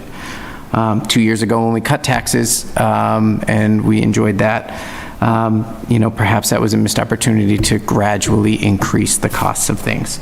I am the son of an educator. I am the brother of an educator. I am the parent of a 3.5-year-old who wants to be able to send his child through the school system. Madam Superintendent, you were very gracious to walk me through Kane School for a couple of hours a few weeks ago while I literally pointed at every classroom and told you who the teachers were, oftentimes relatives of mine, oftentimes, you know, the members of the school committee that were there were very gracious to not roll their eyes in front of my face when I made them do it. Kane School is a different place than it was when I went there. It was the newest school when I went there, which is another problem for my mental health. But, you know, and Councilor Preciado has talked about this a little bit. There are no libraries in any of our public schools. And I know the people in this room know that, and I know it's something that concerns all of us, but I'm not sure how many people out there know this. And that's not an operating budget issue, and I'm not trying to conflate the two. We are going to have the conversation about the needs for additional capital spending, which are going to weigh on future budgets. So I also don't want to say, hey, let's give everybody this money, and then all of a sudden we're going to be fixed, because like debt service on new schools is going to be severe. But we do have a commitment to our students, and we do have a commitment to future generations, and I am selfishly very much aware of that at this point in my own life. And I am also sensitive to our older residents who are looking at huge tax increases that go, my kids already went through the school system. I don't want to foot this bill. I want to credit the mayor with already cutting $1.2 million from this budget. That is, if we're going with the math, that is about $63 savings to the taxpayer. I'm sure the superintendent, I'm sure the school committee wasn't thrilled when they saw your budget cut.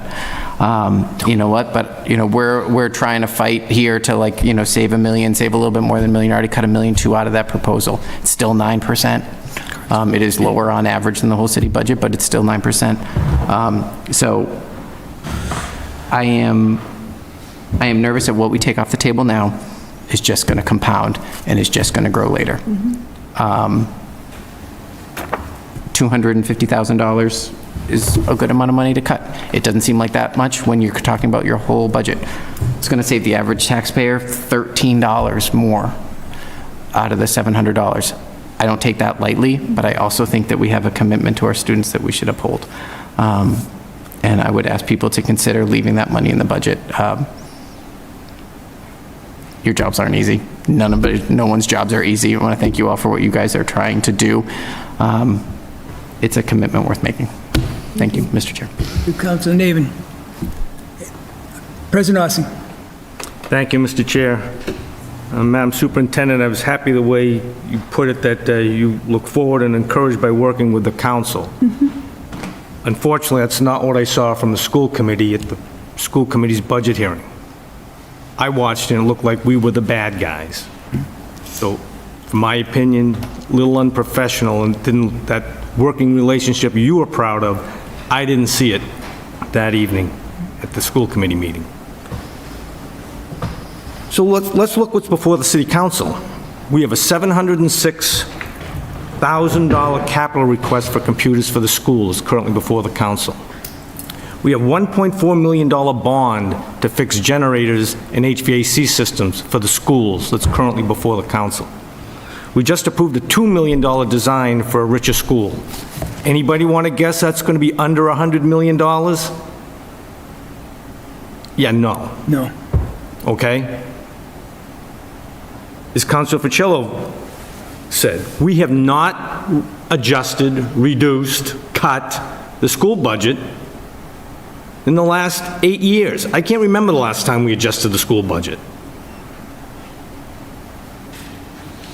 The grief the council took, or the emails and outcry we took, saved the 11%. The mayor cuts at 1.2, and it's crickets.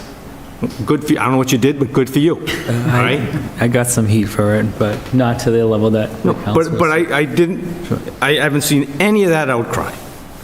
The point is, you get a budget, you can leave here and say, good, we're going to work with it and make it work, or you can paint the doom and gloom picture that the world is coming to an end. I'm hoping you choose the earlier, because no matter what budget you get, you make it work. And I've seen it year after year after year. And I expect that to continue this year and into the future.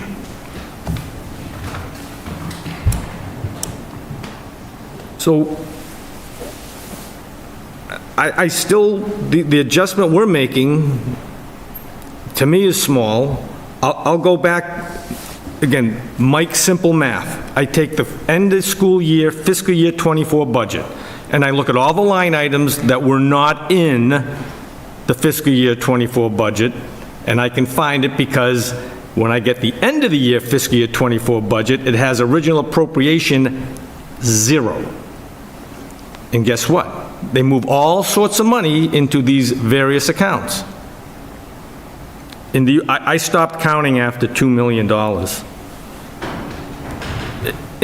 In the parallel I want to draw, it's no different than here in the city. I don't know if they're based on you changed direction, you didn't hire folks.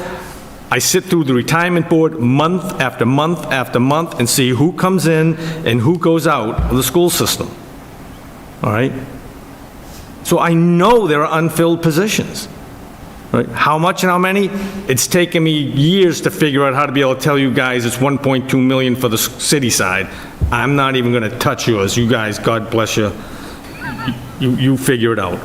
But the point is, an $84 million or $83 million budget for the school department is going to change. That budget is good the day we say all in favor. After that, Madam Superintendent, Mr. Wells, you guys work on it and you move money around. Because you just do. Things you didn't need, you didn't know about, things you may, that's just how a budget works. And you, as leaders, will tell the community life will be okay, or you paint the picture of doom and gloom. So the choice is up to you. I'm hoping you pick the one that says we're going to make it, because we will. Because we got to go back and say, dear taxpayer, open your wallet wide. And that's a big deal. Last 10+ years, never over $200. There's some people that are going to be in a sticker shock that's just unheard of. Thank you, Mr. Chair. Good point, Mr. President, thank you. Any further discussion? Motion has been made and seconded to reduce the school department budget, line item 57000, by $250,000. All in favor? All opposed? It carries 4-1. Thank you, Madam Superintendent. Thank you very much. Thank you all.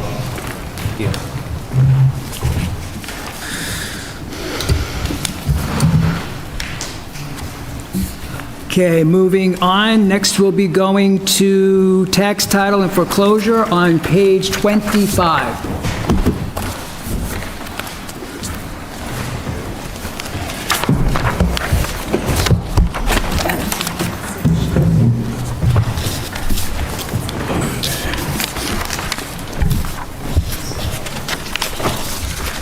Mr. Chair, make a motion to approve.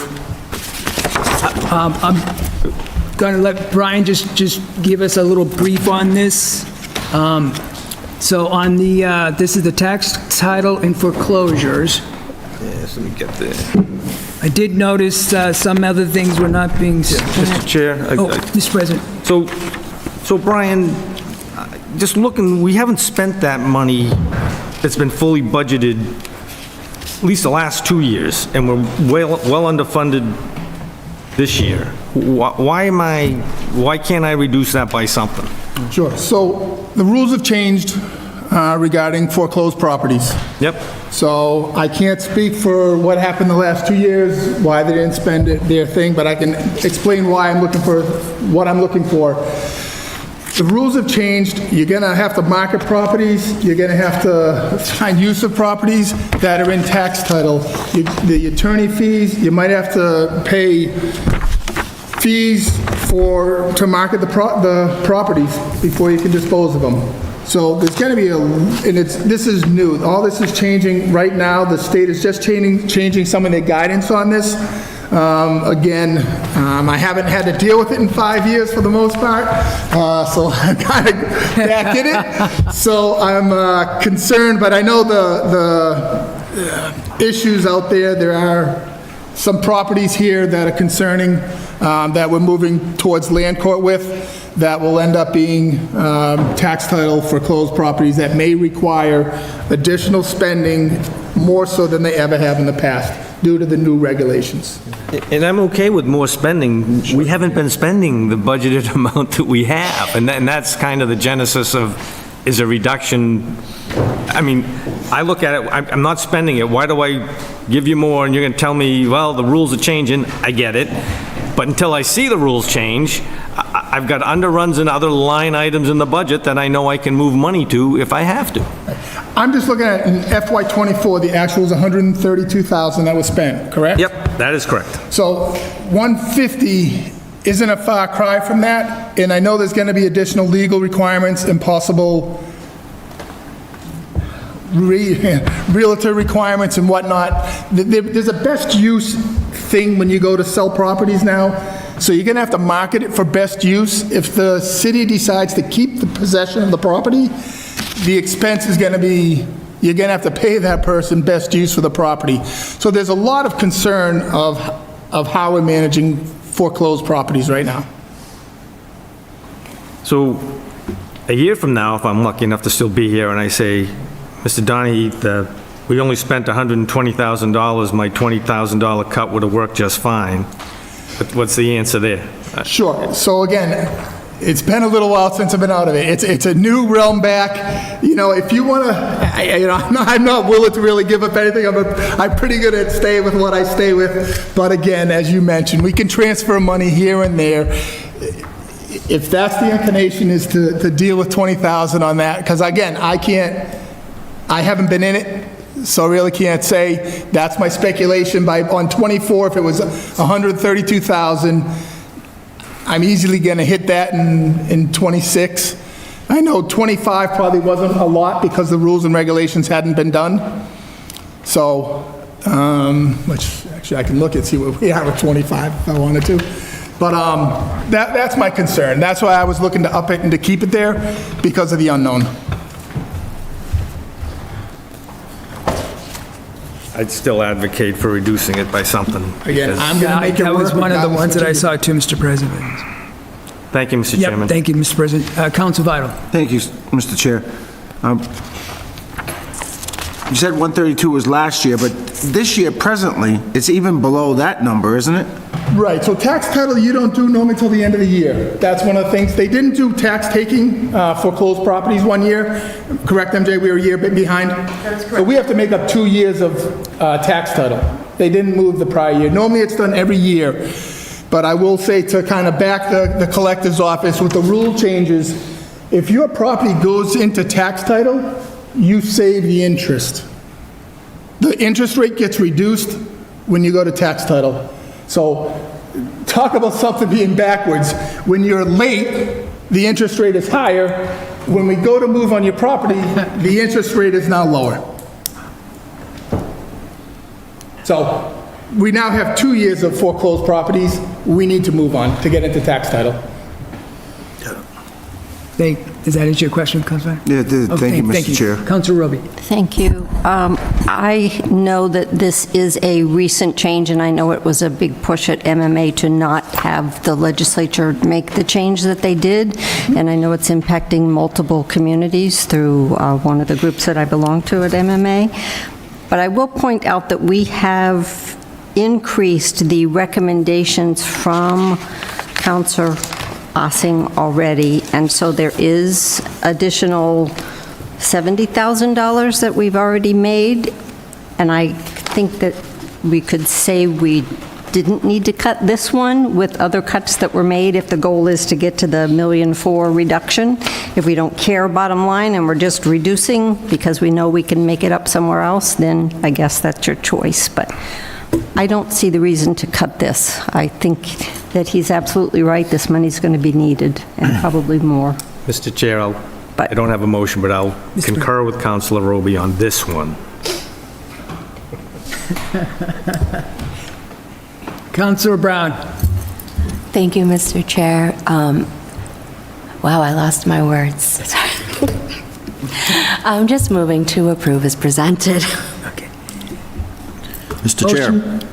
Motion has been made, and I will second that to approve the tax and title for closure as submitted. Any further discussion? Councilor. Yeah, no, I just want to note that we hired our comptroller in good faith. He worked here before. He knows his numbers, and I have no problem supporting this request. Thank you. Thank you, Councilor. Motion's been made and seconded to approve the tax title foreclosures as submitted. All in favor? That carries 5-0. Thank you. Okay, moving on to other insurance on page 43. Okay, I don't have any questions in regards to that. Mr. Chair. Councilor. It's just explaining the increase. It's substantial. It's 28.51%. Maybe just a quick explanation, the jump, and where we're at. So that's a transfer. This line item used to be in police, so we took it out of the police budget and moved it into this line item to keep it all together. Okay, so that's what caused that 28%. Thank you. Correct. Thank you, Councilor. No further discussion. Councilor Ficcillo. Thank you, Mr. Chair. Move to approve. Motion has been made, and I will second that to approve the other insurance as submitted. All in favor? That carries 5-0. Next up is retirements on page 45.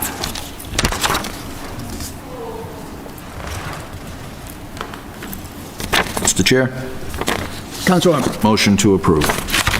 Motion has been made, and I will second that to approve the retirement and pension as submitted. Any further discussion? Councilor Biden. Mr. Chair, thank you. Brian, where are we right now with this for this present fiscal year? We're over budget right now, aren't we, on this line item? I can speak on it, but the retirement is something we pay to the retirement board to fund the retirement. Moving forward, our payoff date is supposed to be in 2028, fully funded. This is just for the retirees that are collecting on the retirement. So normally we pay it all up front because you get a better discount for the year. So if you pay the July 2nd, you get a whole year's worth of earnings. So the actuarial is done based on when you pay your bill. Okay. If you pay it later on, you don't get the benefit of paying it early. Now I understand, because at the end of April, we were already at 100%. Yeah, so we pay it right at the beginning of the year to get a full year's worth of earnings. Thank you very much. Thank you, Mr. Chair. Yep, thank you. Motion has been made and seconded to approve the retirement as submitted. All in favor? Carries 5-0. Next up is workers' comp on page 47. Workman's comp, page 47.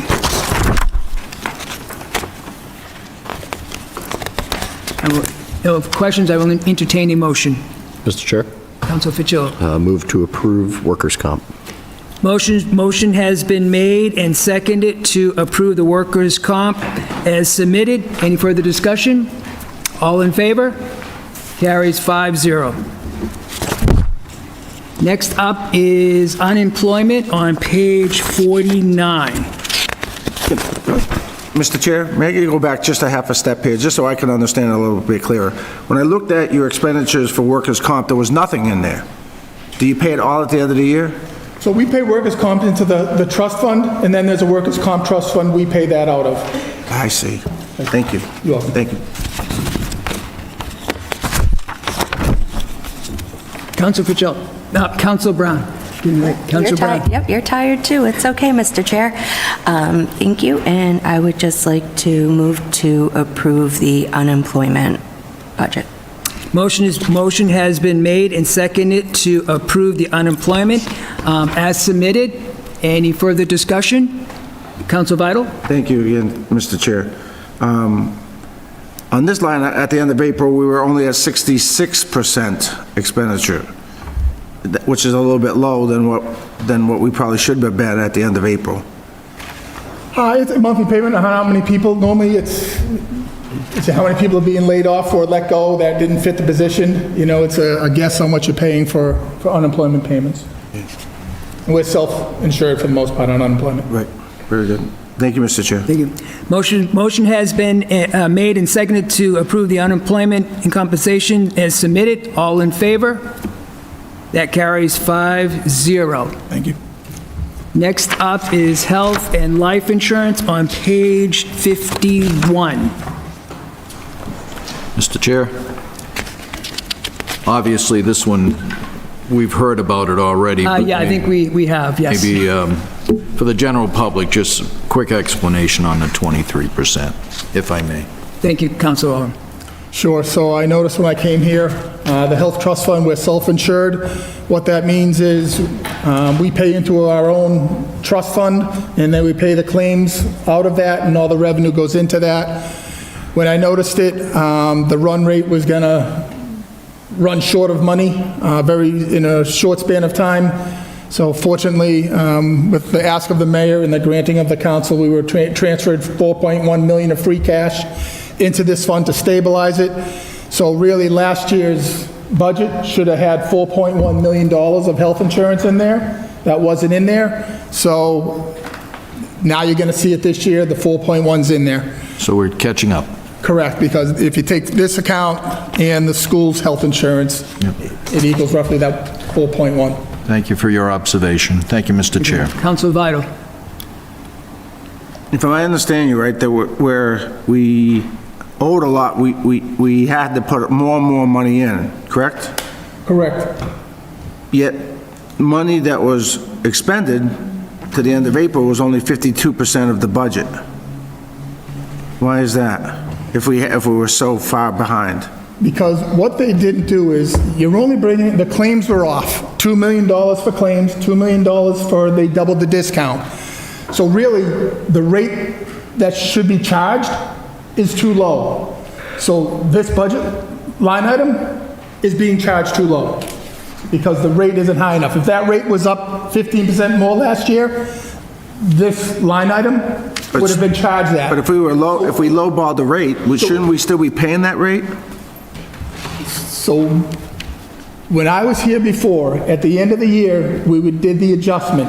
We adjusted the health insurance trust fund based on claims and what was left over from the school and the city's health insurance trust fund accounts, and we would transfer to make sure that trust fund stayed stable.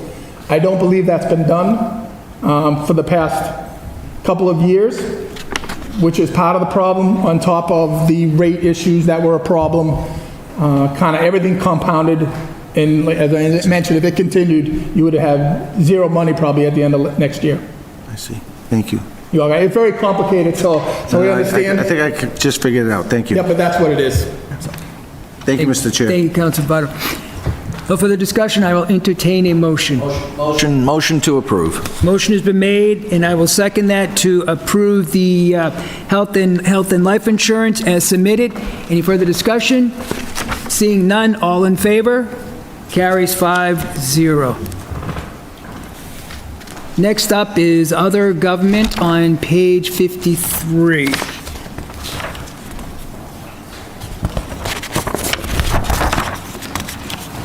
And I know this had quite a few questions in regards to, do we need this much in reserve for salaries? But I will open that up for discussion. Mr. President.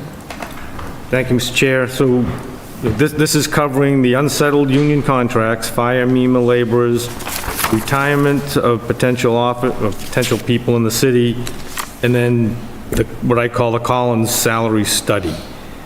It's in my opinion, we should not be funding that until we actually see what that looks like. So I would be asking the councilors to reduce the reserve for salary line item 57820 by $700,000. Thank you, Mr. President. I know that has been a question in the last few years, and I would support that, considering that we already got those 3 other negotiated contracts, but I'll leave that up to the finance team. Councilor Brown. Thank you, Mr. Chair. I support what President Ossing had said, and I think just really trying to get the budget down to a more reasonable rate. So I move to approve this budget line with the $700,000 reduction to the reserve for salary. Thank you, Councilor Brown. Motion is made. I will second that to, under other government, line item 57820, to reduce that by $700,000. Any further discussion? Councilor Orman. Thank you. Collins study, when is that expected to, I mean, we're not paying for it now, obviously, and it makes good sense with the motion. I don't disagree with it. But what's the expectation? I mean, you can pay for it now, but it's not resolved, or pay for it when expected. And when are we expecting that study to be completed? We are in the final stages. So the Collins Center did all their work, so now we're reviewing the data, making last-minute changes, and then sending it back to the Collins Center. So we should see it within the next 2 weeks or so. So it's that close? We are in the final stages. Is that how you came to this figure? Correct. Thank you, Mr. Mayor. Thank you. Thank you, Councilor. Councilor Roby. Thank you, Mr. Chair. So I guess I need clarification on the $700,000 reduction. Is it because there are costs anticipated in here that haven't been agreed to yet? I mean, so I'll justify mine. One is the Collins report, but I'll let President Ossing speak on that. Yeah, so we've got 3 contracts that haven't been settled yet. So I'm going off of what the increases were. I'm going to assume they're 3 and 3. I'll remind you, last year we cut out $300,000 from reserve for salaries, and we still have $130,000 left, but we have 3 contracts that haven't been settled yet either. But this is funded in anticipation of those contracts not being funded. So there's monies that my math says we can sustain with the $1.2 million in salary that is positions that aren't filled, that we move money around, as we do all year long. So, I mean, that's my math. You can let the comptroller and the mayor provide figures that they want to do, but I don't want to tip anybody's hand as to who's got what money potentially coming. So I'm saying $700,000, and the life in the city will be just fine. Because when the Collins study comes out, we need to review job descriptions, we need to review salary ordinances, and I'll guarantee you that's not going to be a one-night finance committee meeting. Because I'll tell you, anybody want the answer to the salary study? Everybody gets a big increase, right? Hold me to it, and when you see the salary study, you can tell me if I'm wrong. Your jobs are going to be, how big is that increase? And is it warranted? So I'm saying, I'm not going to tell the taxpayers, I'm going to put money on their tax bill that I don't know what that money's going to look like and when that'll get done, because it may not get done till, I don't know, when he submits it, next month, next quarter, next year. I don't know how long it's take the council to go through it. But I'm not going to go tell the taxpayers, we're going to increase your tax rate, but we're going to throw a bunch of money in here to give everybody a big adjustment. Yep, not happening under my, at least I won't vote for it. So $700,000 is a reasonable adjustment to the reserve for salary line item. Then if I can follow up through you to the mayor, there is sufficient with that reduction to cover a potential union settlement for the contracts that have not settled yet? Unions, yes. Okay, thank you. Thank you, Councilor Ryan. No further discussion. Motion has been made and seconded to reduce line item 57820 by $700,000. All in favor? That carries 5-0.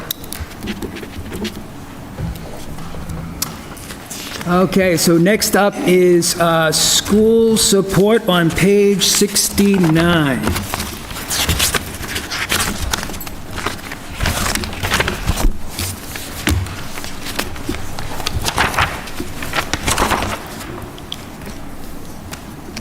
I have no questions in this. Oh, Councilor Brown. I would just like to move to approve as presented. Motion has been made and seconded to approve the school support budget as submitted. Any further discussion? Councilor Roby. Thank you. I would just like to point out that this is one of the lines in the budget that makes the net school spending different than what we approved as the individual line item for the schools. Thank you. Thank you, Councilor Roby. Motion has been made and seconded to approve. All in favor? Carries 5-0. Okay, next up is city and school support on page 71. Councilor Fitzgerald. Thank you, Mr. Chair. No questions. Move to approve the city and school support. Motion has been made, and I will second that to support the city and school support as submitted. Any further discussion? Council Vital.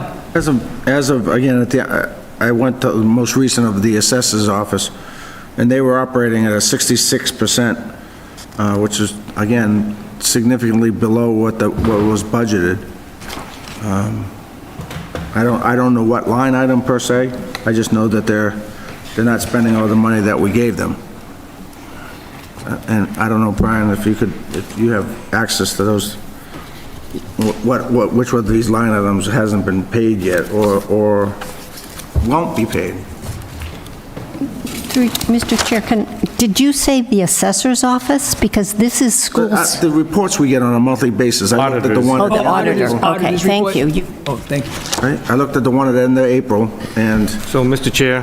Mr. President. So just as a point of information, the health insurance and Medicaid insurance are just slightly behind, and those are big dollar numbers, so they will more than adequately pick up the pace to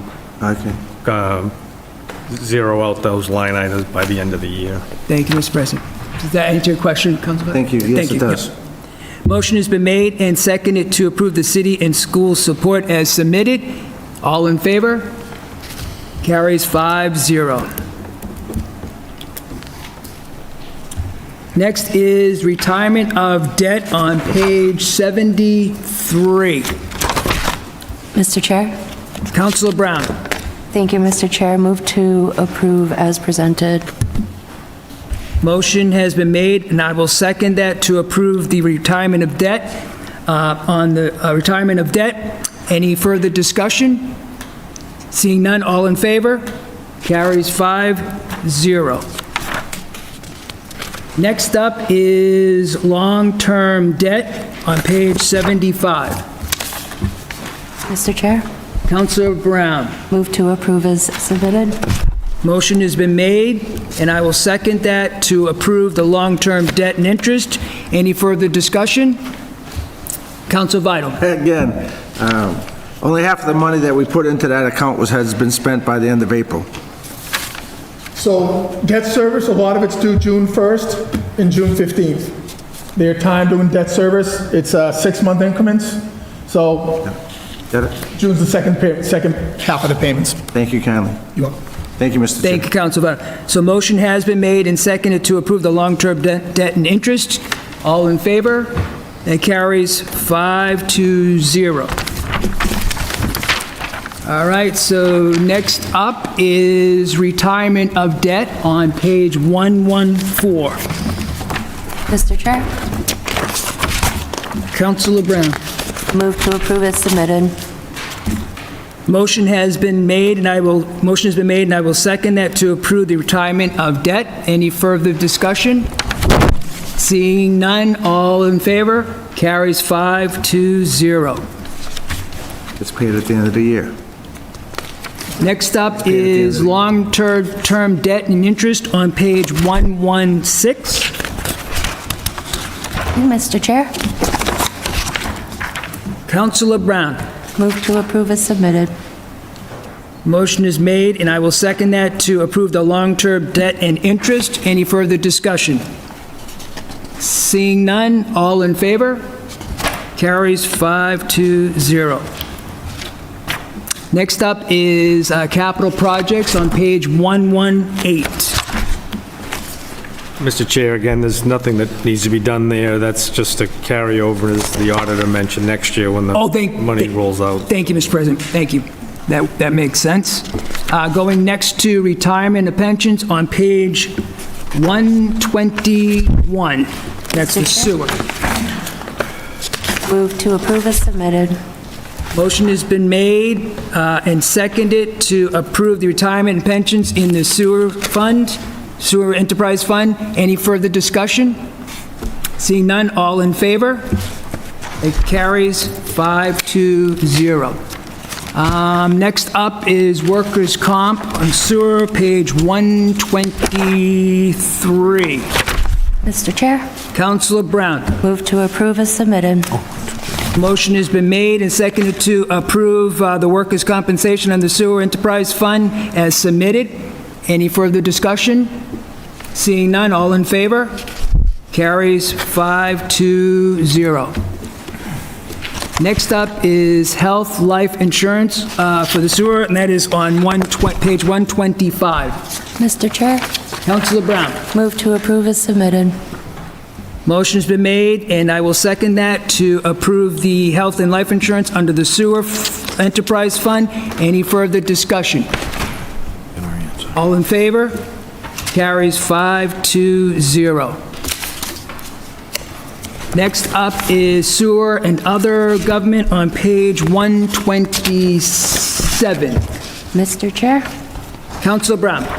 move to approve as submitted. Motion has been made and seconded to approve other general government under sewer enterprise fund as submitted. Any further discussion? Seeing none, all in favor? Carries 5-0. Next up is retirement of debt, and on the sewer side, on page 129. Mr. Chair, Councilor Brown. move to approve as submitted. Motion has been made, and I will second that to approve the retirement of debt as submitted. Any further discussion? Seeing none, all in favor? Carries 5-0. Next up is long-term debt and interest on the sewer on page 131. Mr. Chair, motion to approve. Give Counselor Brown a break. Sorry. Motion has been made and seconded to approve the long-term debt and interest on the sewer enterprise fund. Any further discussion? Seeing none, all in favor? Carries 5-0. Next up is retirement pensions on the water, 145, page 145. Page 145. Mr. Chair, motion to approve.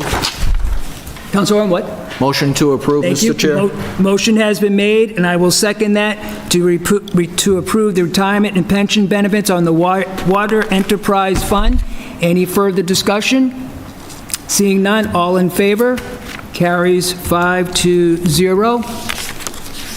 Next up is workers' comp on page 147. Mr. Chair, Councilor Facillo. move to approve workers' comp. Motion has been made and seconded to approve the workers' compensation. Any further discussion? Seeing none, all in favor? Carries 5-0. Next up is health life insurance on page 149. I will entertain, Mr. Chair. Counsel Ficillo. Move to approve health and life insurance. Motion has been made, and I will second that to approve the health and life insurance as submitted. Any further discussion? Seeing none, all in favor? Carries 5-0. Next up is water and other government on page 151. Don't quit on them now. Mr. Chair? Counsel Ficillo. Move to approve. Motion has been made and seconded to approve other government, other general government as submitted. Any further discussion? All in favor? Carries 5-0. Next up is retirement of debt on page 153. Mr. Chair, motion to approve. Motion has been made and seconded to approve the retirement of debt as submitted. Any further discussion? Seeing none, all in favor? Carries 5-0. Next up is long-term debt interest on page 155. Mr. Chair. Counsel Ficillo. Move to approve. Motion has been made and seconded to approve the long-term debt and interest on the Water Enterprise Fund as submitted. Any further discussion? Seeing none, all in favor? That carries. Thank you, Finance Team, and I believe that concludes the review of the FY 2026 operating budget submitted by the mayor. Thank you. So take a recess? Yeah, take a 2-minute recess. I will to take get a the 2-minute recess.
Finance Committee has now reconvened at 10:15 p.m. We have completed the review of the mayor's budget, order number 25-100-9439. That was a communication from Mayor Dumas with an FY 2026 municipal operating budget in the amount of $302,846. The Finance Committee has reduced the amount of $1,481,005, which brings it to an operating budget total of amount of $213,821,841, a reduction, a budget of 9.15% increase. Can you repeat those? Because I heard you say $5. I did too. The reduction was the reduction amount, Council? Well, one of the amounts ended with $5. The amount was $1,481,005. Correct. Where was the $5? There was a typo. Oh, that change, thank you. That's like, And that will leave an $60. You saved every, budget of $213. a little more than 60. $213,821,841, which will reflect a 9.15% increase. At this point, I will ask for entertaining motion. Councilor Brown. Thank you, Mr. Chair.